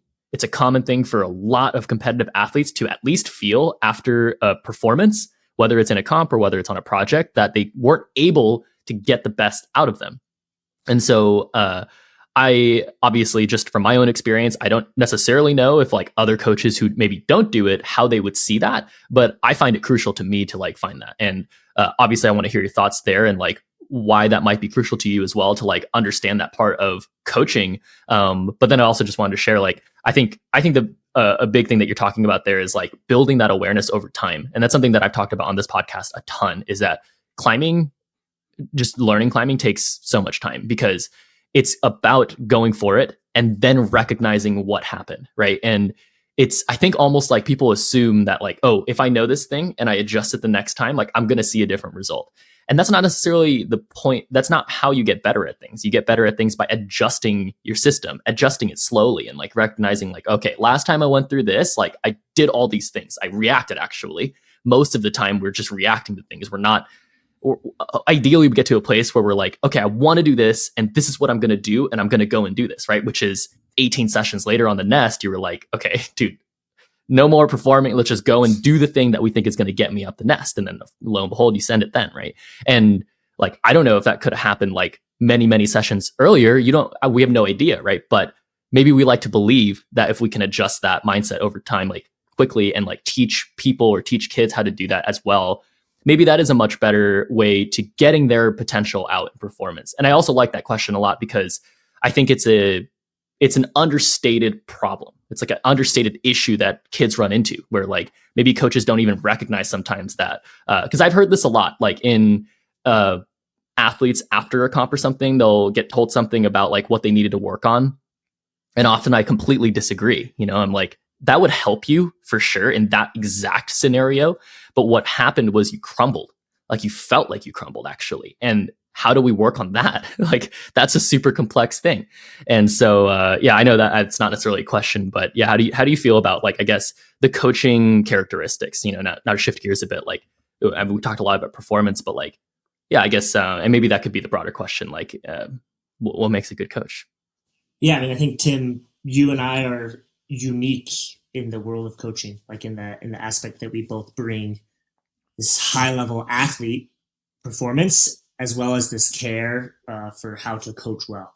And I think that's one reason why we're both, I think, really good coaches, is that we have that understanding or the awareness to observe these mindset challenges that we face in comps that I think would be hard to understand if you weren't a high level athlete, right? Like you can still see an athlete crumbling under pressure if you're a good coach, right? You're good at observing that. But to experience it yourself is definitely a different thing, right? And gives you a different understanding and insight into that. I don't think you have to be a high level athlete to be a good coach. But I do think it adds very helpful insight to the highest level that might be required to help athletes at that level, because you have some of that insight.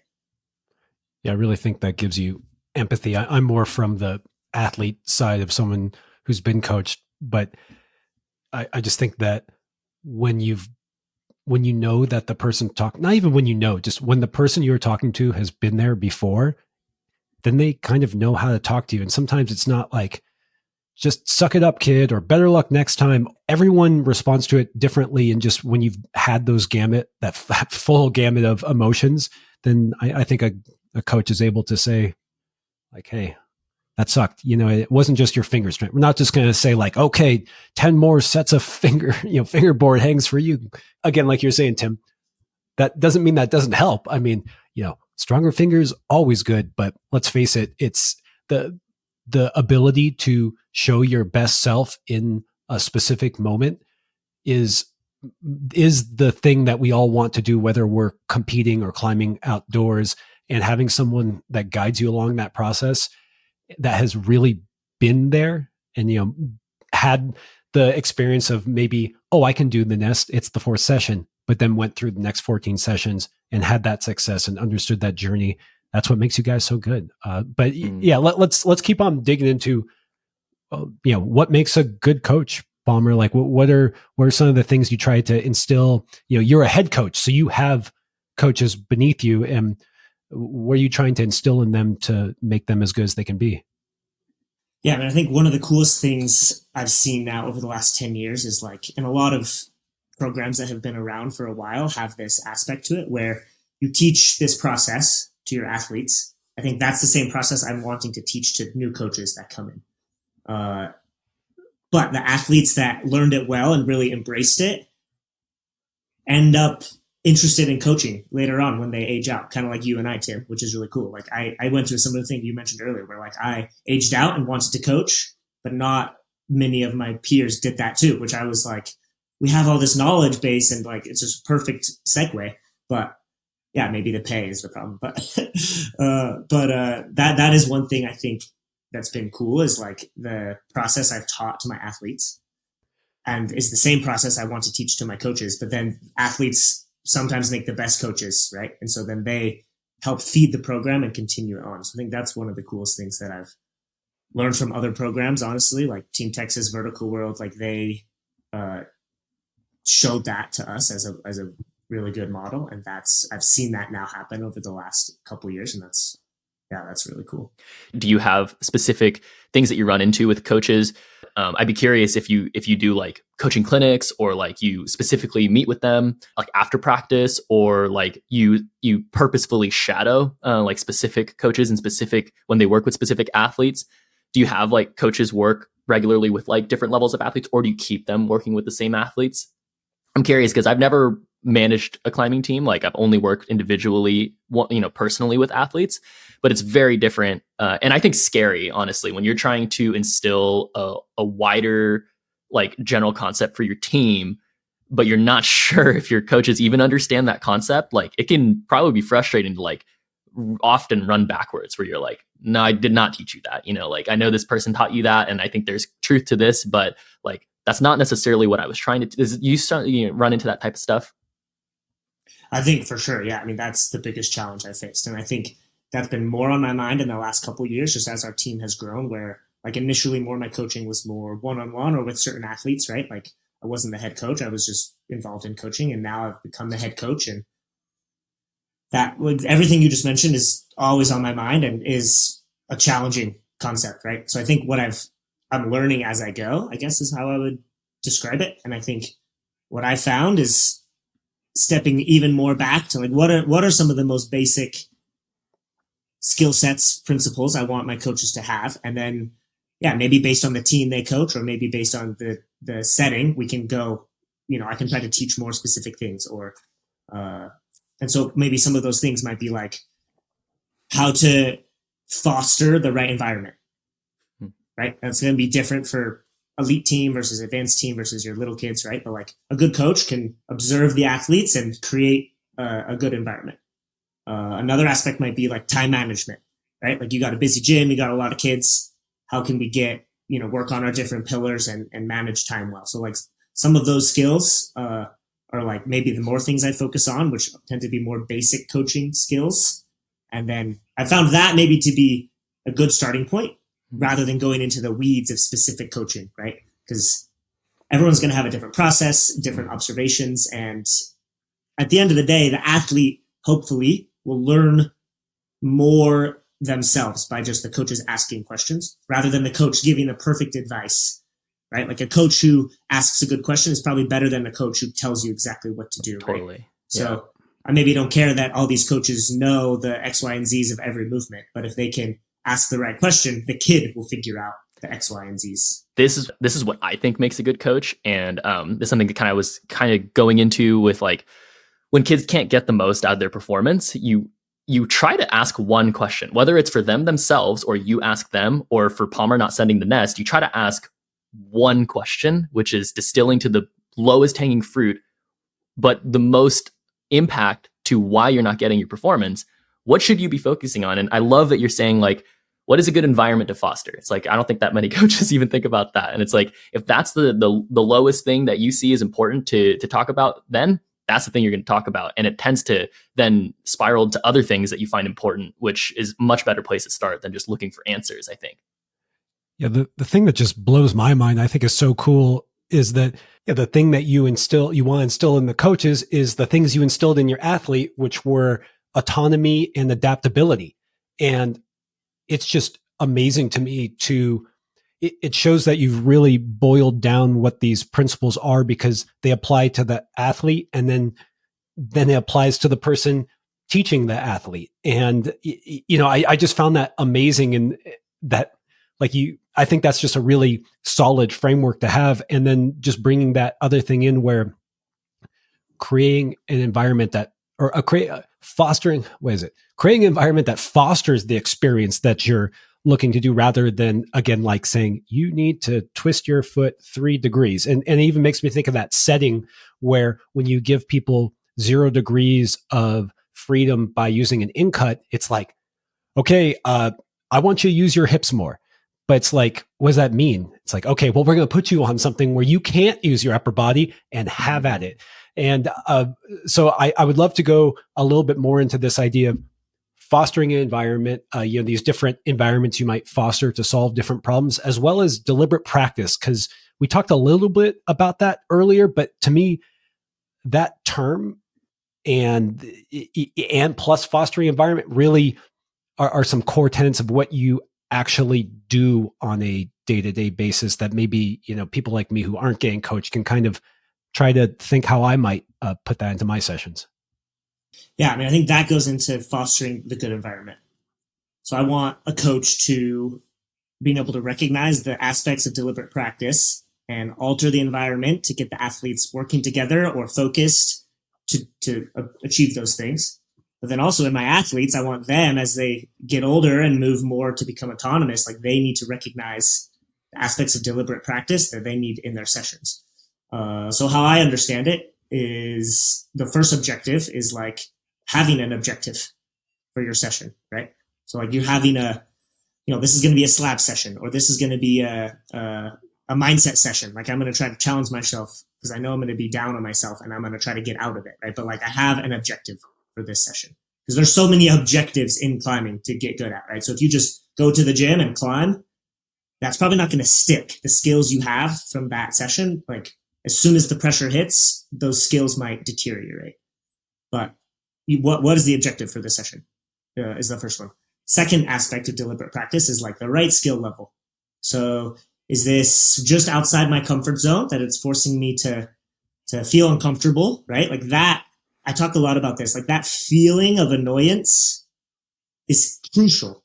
Like I think we inherently don't like that as human beings, maybe, right? We like to be successful. We like to feel strong, good, smooth, but that maybe is because we're too much in our comfort zone, right? And we need that annoyance. And so how I help my athletes understand is I'm like, strive for that annoyance and then reframe your mindset of like, yes, like I found it. This is what Palmer's talking about. This is the first step to know I'm in the right zone is I'm a little annoyed. Like, dang it. Like Tim said, I slip off the foot on the slab and I look at the foot and I'm like, oh man, like you got me. Nice one. Like that annoyance, you have a little bit of an annoyance, and young athletes at first, they get annoyed and they are like, I'm done. Like I want to walk away from this. I see that a lot. But if you reframe it of like, like I'm a little annoyed, this is where I'm going to learn the most. So that I think has to do with skill set, right? And the opposite of that is maybe it's too hard for you. That also exists. It's too outside your comfort zone. I call this like the danger zone with my kids. Like it's too dangerous. You're too emotional. There's too much fear. You can't get over that to actually make progress. So finding that zone is pretty important. So coaches might tweak boulders to achieve that, right? Maybe add a hold, change a foot. Athletes maybe pick different boulders that are going to achieve that right skill set for them. So that's the second important thing. Third thing is getting feedback. So you know what's going wrong. So this might be filming yourself. This might be having a coach to observe. This might be peers pointing things out. But, one thing I noticed on the Nest, this feedback aspect is like, I thought something was wrong. Like I thought I was missing the hold. So I'm putting my energy like, I'm missing the hold. I'm going to re-tick it. I'm missing the hold. And then I watch the video. I'm like, my foot picked. Like, that's why I fell, is my foot picked. I wasn't missing the hold. My foot came off.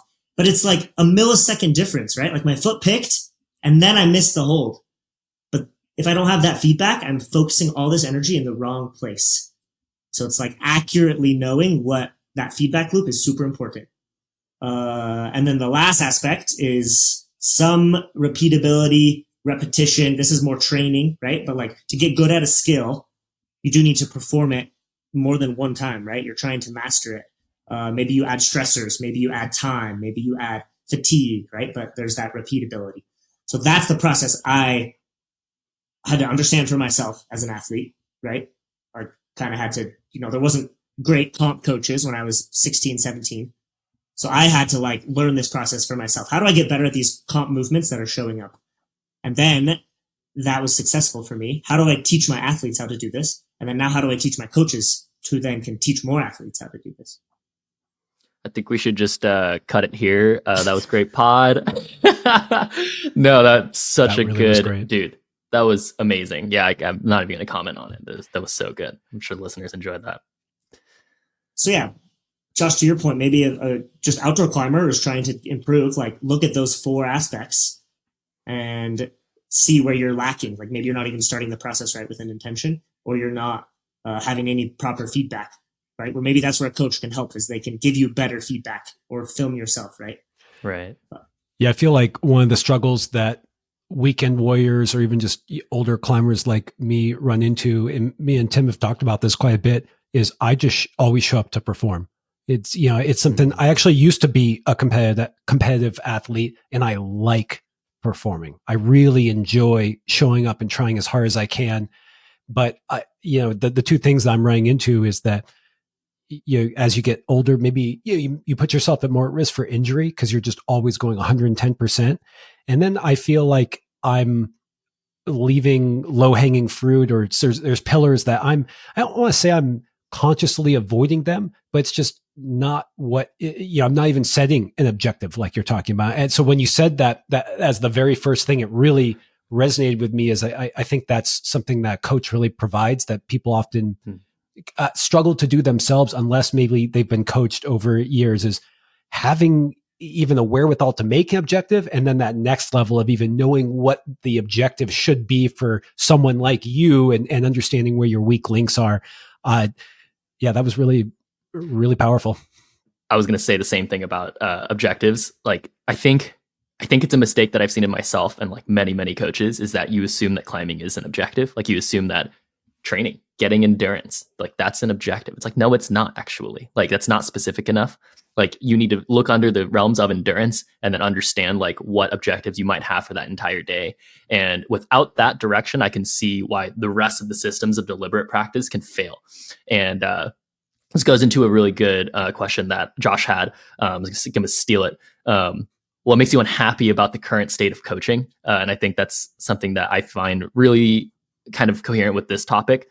And before you answer that question, something that I wanted to repeat that you said that was really cool was that you did not have good comp coaches growing up, right? Like, you had good coaches, I'm sure. And like, those guys seem very legendary. And you probably had really good peers who were good coaches as well. But the point there being, not that you didn't have good coaches, but you didn't have good comp coaches specifically to like play the game that you wanted, and that you recognize as like, if I want to get better at this and I want to win this, like I need to train this stuff. I need to practice this stuff. Nobody's telling me how to do this. And that almost makes you form yourself as a coach, right? And I guess like taking that context into account, like what makes you unhappy about the state of coaching currently? Yeah, I think I'd start by saying that coaching currently is a wild place, and I don't necessarily love, where it's going or how it's looking, which is a hot take maybe, but I think I see two issues. Like, one, there's a lack of coherent education information for coaches, right? Which that's just the fault of a young sport, right? So like, even my own journey, like I've had to do a lot of self-education, which is important. Like that's an effective way to learn, but there lacks a coherence in that. If everyone's learning their own thing, we're going to learn it slightly different, which is important. Like, that's okay to have different perspectives, but, and other countries do it differently. Like, they have more sports education programs where that doesn't happen as much within the United States. So that's the first issue, is like a lack of an overarching education or system or qualifications, right? So anyone can be a coach. Like, I just am interested in being a coach, and I'm a good athlete, and so I'm a coach, right? Like, I don't have a degree in coaching, which that might be a problem for some people. I think I found a good path with some good answers, and I ask good questions, but that doesn't always happen. And then the second thing I think I see an issue in coaching is we just went through the whole process of deliberate practice. I see that's a huge part of my coaching philosophy and essential to being a high level athlete. Counter to that, though, like Instagram coaching, clickbait coaching, it has this like quick hit, like, do this and you'll get better, which is at odds with that process we just talked about, right? So it's like, do this and you'll get better and pay me for it. But then that keeps people coming back for that thing. So you're not really, there's maybe a lack in that autonomous aspect or teaching that process. And I mean, I don't think that's the fault of coaches necessarily. Like, they maybe don't know that bias. They're trying to make money. They're trying to have a livelihood, right? Which is what we're all trying to do. But that erodes away at the integrity of that process, I think. And it's so well said. It's funny because it's something I haven't said in a long time, but I used to feel deeply when I was coaching more frequently, was that my goal as a coach, my actual goal as a coach was to lose my athletes, was to say that they didn't come back to me. They didn't ask me any more questions. Like, I like having the conversations, of course, of like breaking down theory. And it's like, even for me and you, Palmer, like, we're going to talk about climbing and performance at our levels, like forever, like as long as we do it, it's going to be fun. But that's the hope that I have in seeing athletes, and seeing that they can do that same process, like be interested in finding the questions, not even finding answers, but finding the questions, and like, that's something that is a coach's job, in my opinion, because athletes rarely find it. And so like we were lucky, I think, in ourselves to like find the path to ask ourselves the questions to then become coaches for ourselves. But like ideally that there's access to that type of coaching and not confusing. I think that there's something that happens that is very different from coaching, but lets people see little quick hits of success where I'll do some, this is like my most common example. I'll see someone climbing. They can't reach a hold. They tell me they're too short. Maybe I'm like literally just sitting next to someone or they're a friend. And then I say, you're not straightening your leg. Like, I know you think you can't reach it, but you're not straightening your leg. And then they do the move and they're like, wow, like amazing. And I think this creates this kind of idea that it's just these little things. And that's what getting better is like, oh, you told me the trick. And by the way, you guys, I actually own the website domain climbinghacks.com, which is kind of like, yes. like I haven't done anything with it. People surprisingly messaging me like wanting that domain, but like that's because like there sometimes are little things that really help, right? But that's like the mistake I think athletes sometimes make is it's like, okay, well, if I could hang, a 20 mil edge for 10 seconds with one arm, then I get X, then I've checked this box. But like, this is where I really enjoy talking to you guys and hearing this process oriented and this long-term journey. And that's to me what a great coach provides and actually honestly, and is what the path we're on and is the enjoyable thing versus just like, oh, hey, I'm going to show you the 10 things to do. And now like climbing is done because you figured out all the tricks, all the hacks. And so I just appreciate you guys both going into the journey, the process and trying to, foster that environment. And I think that's really illuminating. It's where I'm not so sure that those people on Instagram are like bad people or anything. It's just like, don't get caught up in a hack compared to a long-term coaching process of getting better. I like how you circled that, Josh. I also just want to double on saying this conversation for me is like, it's fun, obviously, just to like have this conversation, but it's also kind of liberating to like be able to have a platform to kind of like just make some, keep some notes because, or like, make verbal notes outwardly to the public about like where we feel, because I want to stand for like the things that we believe in our philosophies. Right. And to make a note of like what we see in media and then like maybe help recognize like younger climbers or just like, yeah, maybe not younger people who are climbing, but also just younger climbers haven't been climbing for a long time to like be able for themselves to because like almost was better that we didn't have that much information, right? Like when we were younger and like it's so, I can't imagine how hard it is to get better at climbing now if you don't have someone like yourself literally like in front of you all the time, or you see, yourself at the gym all the time. And so for me, it's like a bit of liberation just to be able to like, and I've said before, I wanted to have Palmer on here, for a while. Because not only did I view him in the way that I view him as this performance athlete, not only did I view him as this like, crusher coach on this huge team, but also like, I feel like there's corollaries in philosophy that not just you and I have, but, a couple great coaches I think in the climbing world have, but maybe we don't talk about it very much like outside, right? We just do it. And it's awesome to have this conversation. Can I just say something really quick? Because we talked about this a little bit before. Tim, you floated out. Well, actually, I think it was Palmer had the name, Coffee with Coaches. If anyone out there is listening and wants Tim to do a whole separate podcast of Coffee with Coaches, really focusing on conversations like this, coaching the coaches, what really this deep level, just send us a DM and I'll pass along to Tim. And, if there's enough requests. Do it, Palmer. Dude, snatch up that domain. Check that domain quick. Coffee with Coaches. Maybe we can use the Climbing Hacks domain. No, that's like that should be the thing. Like you don't like, oh, you came to Climbing Hacks. Don't do this. Go here. Go to Coffee. Go to Coffee with Coaches. I'm serious. Send me a DM, everyone out there, and if there's enough requests, just get the ball rolling. Maybe we'll start it. Boom. This could be. If I see enough requests, we'll do it. Okay. Well, I've got a few rapid fire, more type questions, and it's all going to be tied into what we were talking about. So it's okay to sample the earlier answers, but knowing that you get to see all these athletes and they're young and you've been around for a decade watching them. I'm just wondering what you have identified in younger athletes that does show promise. And, I think it's just, I know that doesn't necessarily guarantee success, but I guess I'm asking both as a parent of kids, but also as something that maybe I can foster that in myself, where I'm like, okay, this is a habit that maybe shows up naturally in some of the best athletes. And maybe there's certain parts of it that I can try to apply to my life.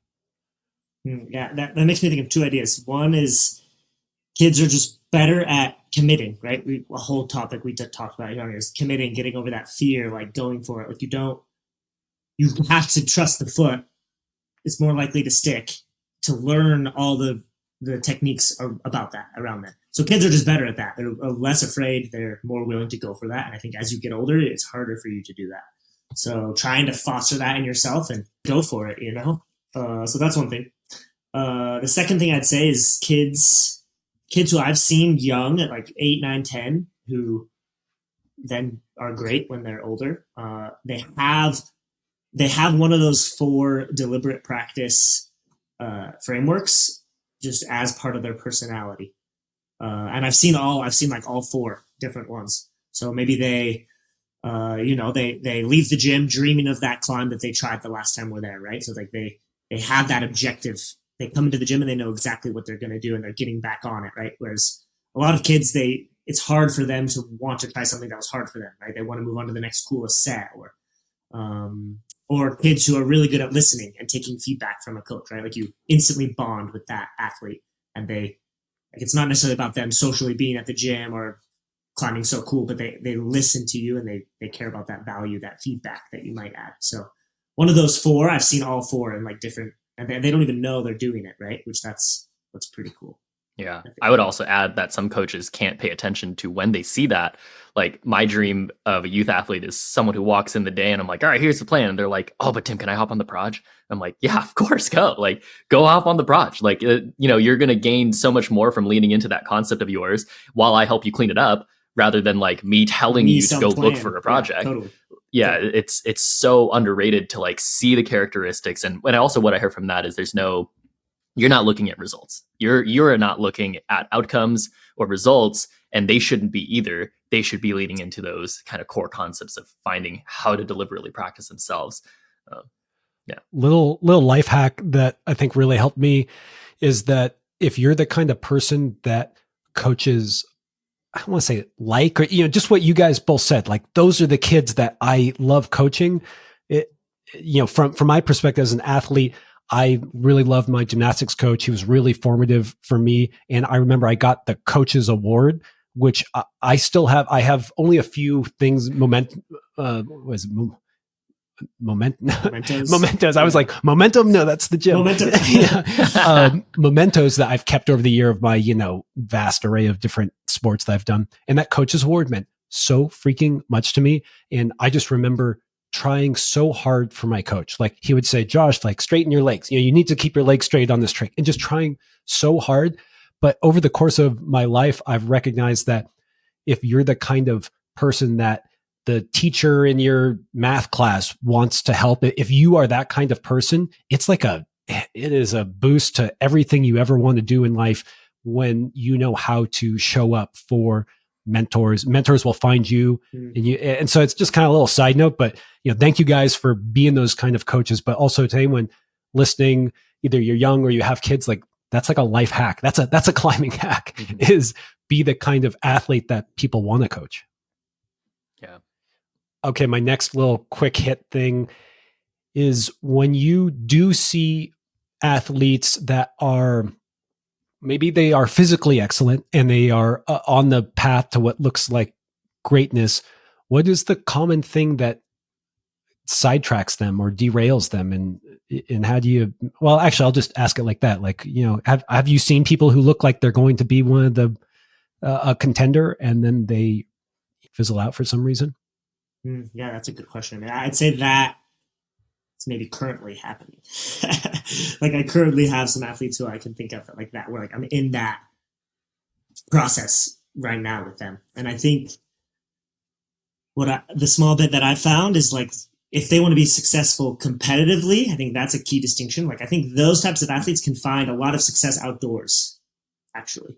So I think I help push them in that way to boost their confidence. Like, maybe they've had not success in competitions, but I'm like, wow, look at these great attributes you have. Like, let's, you're always down on yourself, but let's see what you're actually capable of. And that helps boost their confidence. And I think outdoor climbing can help them in that way. But in terms of competitions, I think it's helping them understand the game we're playing and where they're lacking, right? So they have these physical attributes, but like, that's one small aspect of the game that we're playing, right? And so like, hopefully they can show those on the boulder that suits them well, which that usually just takes a little bit of adjusting, like small mental or strategical tweaks. They can do those boulders well, but it's the other types, the other 3-4 styles that they really struggle on.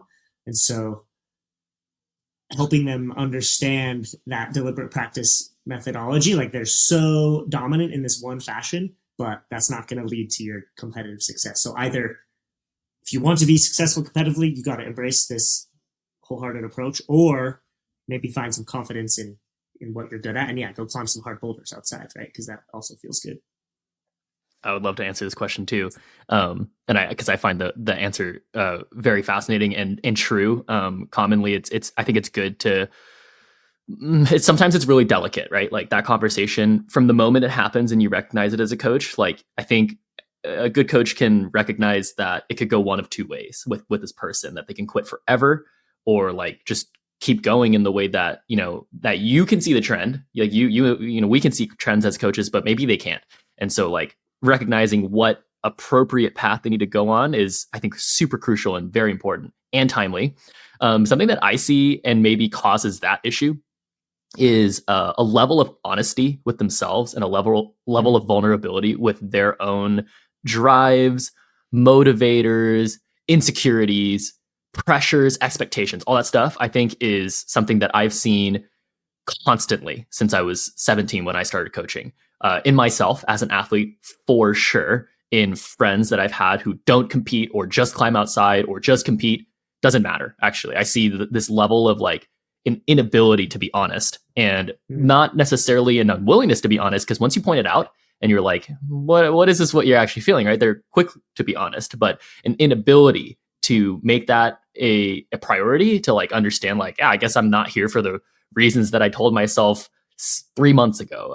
I'm still not here today for the reasons I wanted to be. Like I failed, and what I'm unhappy about is not the same thing as I wanted to be here. Like all these things have to me to do with this like huge degree of honesty. And that's why you lead to these people being like, just go outside. Like what you're saying you wanted from this event, like what you're saying and what you see and recognize as like what would make you happy and like what is successful to you, you're just going to find it outside. And so you kind of have to like let go of these other things, right? And that's just one example, right?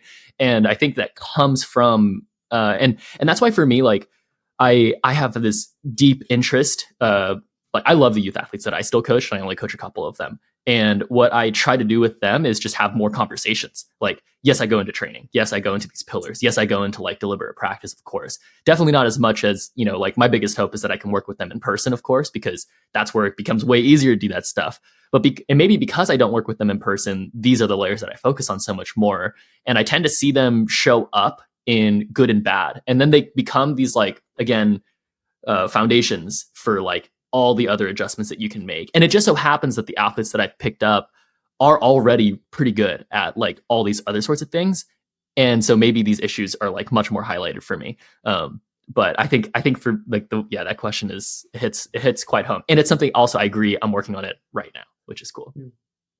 Great answer. Yeah. Awesome. It's something you guys both said that I found really interesting is just that you, as a coach, you have an understanding of their trajectory that maybe they don't.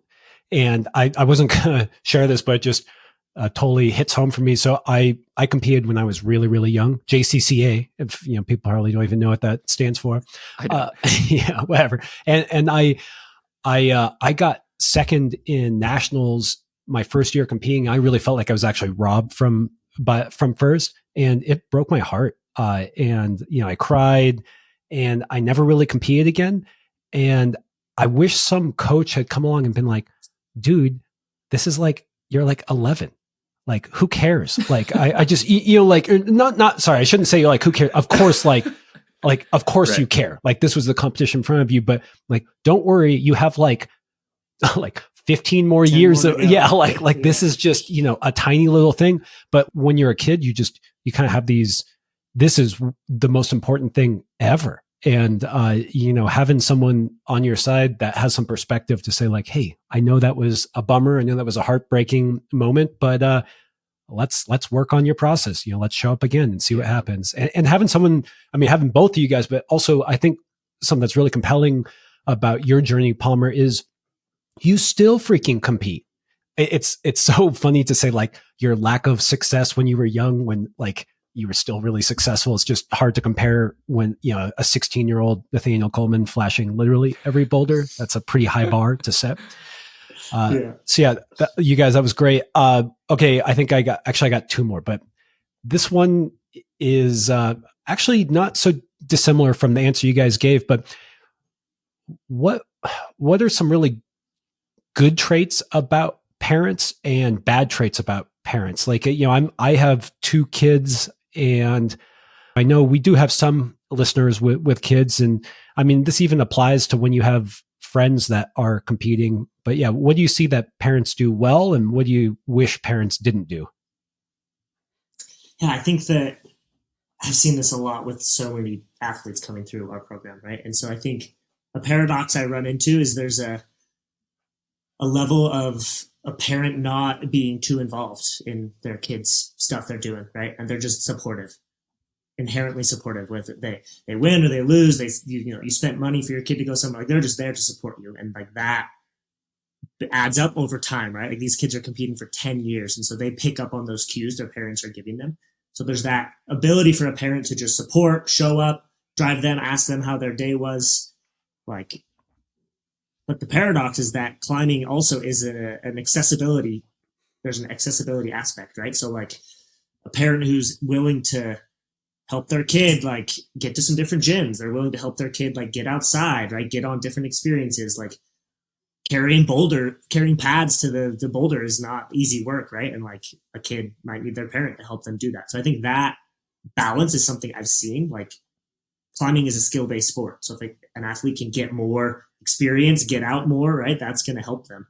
So I've seen parents who do a great job of that, helping their kids outside of practice get more climbing. Like that, I think is helpful. But trying to remain supportive and not having it become their thing, right? And like them pushing the athlete. I think creating that boundary is important. I have some thoughts here, but what do you see? What do you see as the downfall? Because I agree with you. I would have said that word for word. I think it's a paradox for sure, because you need both, right? Obviously you need a layer of involvement, but man, involvement can hurt. And I guess like, what do you see hurt athletes from that level of involvement where it becomes too much or mistimely or Yeah. I think what ends up happening is maybe the parent, I can't speak for all the parents that this has happened for, but maybe the objectives of the athlete become the objectives of the parent, and that gets blurred, right? And so the athlete has a lot of extra expectations on them from their parents, right? And they already have enough from themselves, from their peers, from their coaches. So now those expectations are coming from their parents as well. And I think that just creates a lot of pressure, a lot of underperforming, climbing for not yourself necessarily, right? Maybe it prolongs the process of you as an athlete understanding why you're there, showing up, because you have these parental expectations on top of that.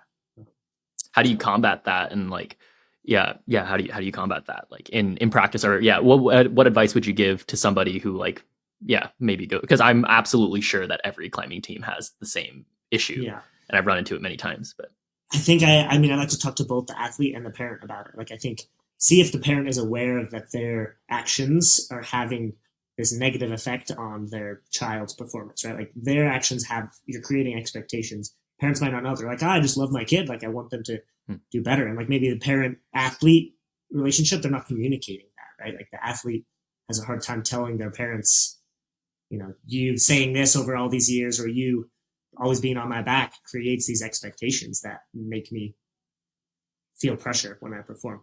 So I think helping a parent understand that is important. So even asking these types of questions we're asking. And then from the athlete side, like they're also not aware always of what limiters they have mentally. So helping them understand like, wow, okay, my parents might have had this motivational effect on me. Like, well, where is my motivation come from then? Helping them understand it for themselves if it's come from their parents. Because that's what's going to help them become climbers for life and stay in it, right? Rather than burning out. I think the reason why I ask, like how to combat that is because I think in my experience, and what I've seen a lot is like when conversations do arise to parents, it gets tough. Like, because parents generally show this sign of like, I don't do that. Like I love them way more than you think and stuff. And it's like, well, that's not the conversation we're having. So it becomes really difficult conversations. But I also want to shine some light on where I've seen it go well. And I've seen phenomenal parents and like phenomenal relationships with parents and kids. And, because we're answering the question of like, what are the impacts of it negatively? But man, I think maybe something that will, if you're a parent listening, like when it goes well and when you get this perfect balance of, and first of all, it takes a ton of effort. Like I imagine, I'm not a parent, but like I imagine it takes way more effort to like pay more attention to your impact of your, how you involve with your kids rather than just trying to involve, right? Because that's what we've been talking about this whole time with climbing. Like you can't just go and do it. Like you have to pay attention to like what you were doing and then adjust it, right? And so it's the same thing. I think parenting is the same thing. And when I see it happen really well, this athlete tends to have this like insane confidence that just exists, right? Because they feel supported and loved in what they do, whether things go right or wrong. And then they just have conversation. And it's like, what better person to have conversation with than your parent, right? Like when it comes to and if you don't feel judged and all this, like I can just like, it makes me really happy when I see relationships like that work. It's just so rare, and I think I like that question, Joe. I'm glad that you asked that because it's something I definitely didn't think about very much. But I mean, it's top of mind for me. My kids are right. Eventually, I mean, I don't know. We'll see when I get there because my kids are not really competing in any stretch of the imagination at 4 and 2. But something we have, I don't know where I read this research. It was actually from that book, Growth Mindset by, I think, Dweck, by like Carol Dweck. We tried not to give praise for results, but give praise for trying hard, like, doing your best. Like, oh, did you, because I know from my childhood, sometimes things came easy for me and I got attached to results with little effort. And that's really the last thing you would want. It's like this process mentality. It's like, oh, great, you're strong, but that's only going to get you to a certain point. And so to me, that emphasis of trying hard, learning, that's the thing to really focus on because that's what pays off over the long haul. Because you might be some freak genetic athlete, but even that is no guarantee for big success. It really works until it doesn't. It's like, oh, you're great at slab. It's like, great, but that's not everything. And life is always like that. You're going to be good at some things, not good at others. And so I don't know. I only have young kids. I don't have this all figured out, but that's been our approach, is to try to emphasize the work ethic or the trying hard and de-emphasize the results.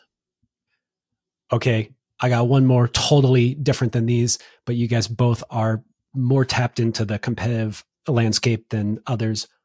Palmer, who do you think will be on the podium in Paris 2024 for men and women? Good question. Laying it down.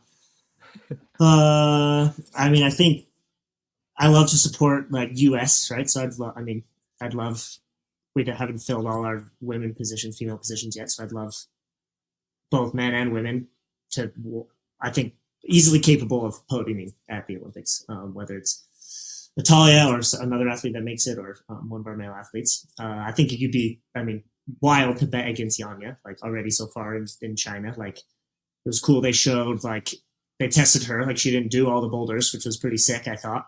But she still like showed some great resolve. Like, that's something I look for sometimes in like the top athletes, is when they don't do what they're used to doing. Like, how do they react? Like, sometimes they crumble a little bit. Like, when we think of them at this highest level, but when they're used to doing everything.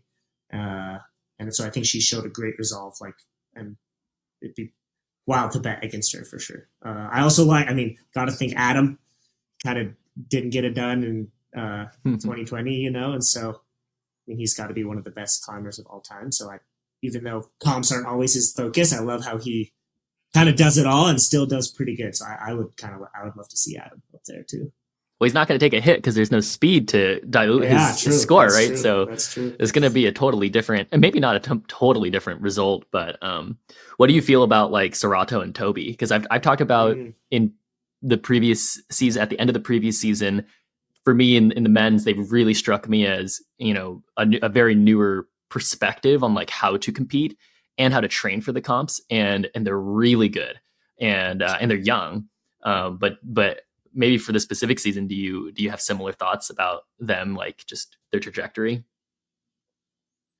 Yeah, I mean they both climbed super well at China so far again. I mean, I think Serato, like, he represents this epitome of like Japanese climbing and all the skills coming together, right? Like Japan has dominated in the last decade, and he's maybe represents all these skills coming together of growing up in an environment that represents that, all the skill sets they have in their gyms, right? And so I think we saw that last year, like in some of the boulders he did that no one else could do, like he completely dominated.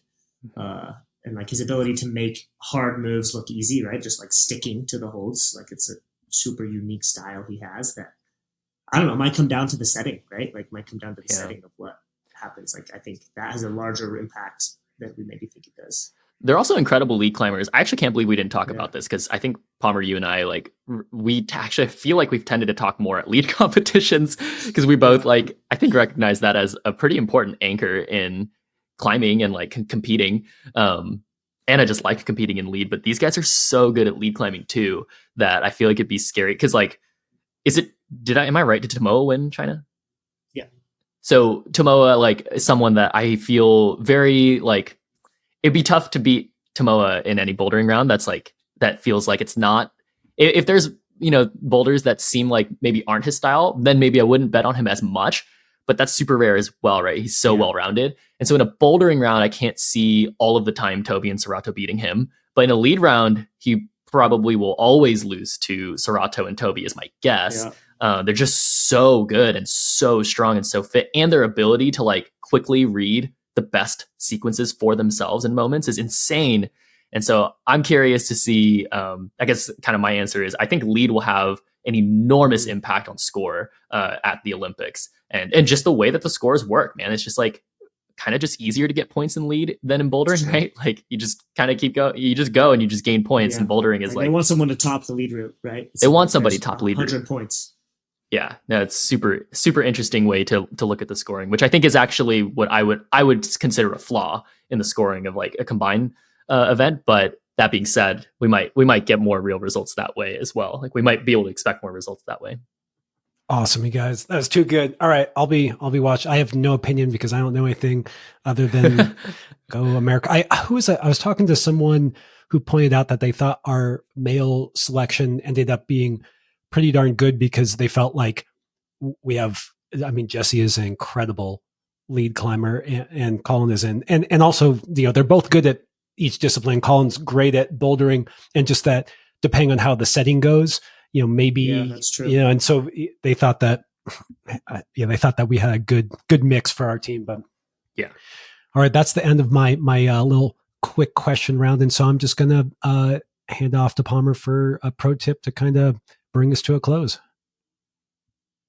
Okay, so I kind of thought of 2 pro tips. So my first is just summarizing what we talked about, everything today. So my pro tip is to look at your process that you're doing as an athlete. And like, are you checking these boxes like of deliberate practice, of practice versus performance? So that's my first pro tip, is to just check yourself on those things and where could you do better. Second pro tip that I thought of being a slab master is to not be afraid to like try different shoes. I think we all love the shoes we have. Like we are like, that is one of the funniest things. People are like die hard for the shoe brand they wear, right? Or the style they wear. But slab, a huge aspect of slab is like confidence in your equipment, and different equipment plays a huge role on what type of slab you're doing. So my pro tip would be try some different shoes, like soft, stiff, maybe different brands. Like how the shoe fits your foot is probably the most important. And then whether it's stiff or soft, but that would be my. What do you wear? What do you wear? And has it changed over the years as you've gotten better? Yeah, so I think I love like jib slab. That's one of my favorite styles. It's like tiny, nasty footholds. I'm way better at that. So I prefer like a stiff shoe. So I go, which is I think not what most people like, just because of so many volumes and squeezing. Stiff, you lose some sensitivity. But so I would go with the VSR. It's like my go-to Scarpa VSR. But more recently, I've chosen like one of Scarpa's like beginner models, just because it's so soft and it's called the Veloce. It's so soft. It's almost like a sock sock or like an approach shoe. And so on volumes and on stuff like that, like there's no rigidity in the shoe, and it's pretty bad at everything else. But on slab, on volumes, it's like game changer. Like I don't know, like it's literally night and day in terms of what I can stand on if I put on this other shoe. Wow. So a lot of it, people talk about slabs of like, it is a lot of skill, no doubt. And everything we talked about is true in this podcast, but trying a different shoe, it might blow your mind at how much more confident you are. Like maybe you're trying to stand on a volume with a stiff shoe. Like no wonder that shit's scary, because like I couldn't do that either. But like throw on a different shoe and all of a sudden you're like, wow, I feel good. Oh, those are great pro tips. That was so good. And that's my excuse. That's why I can't stay on volumes. It's my shoes.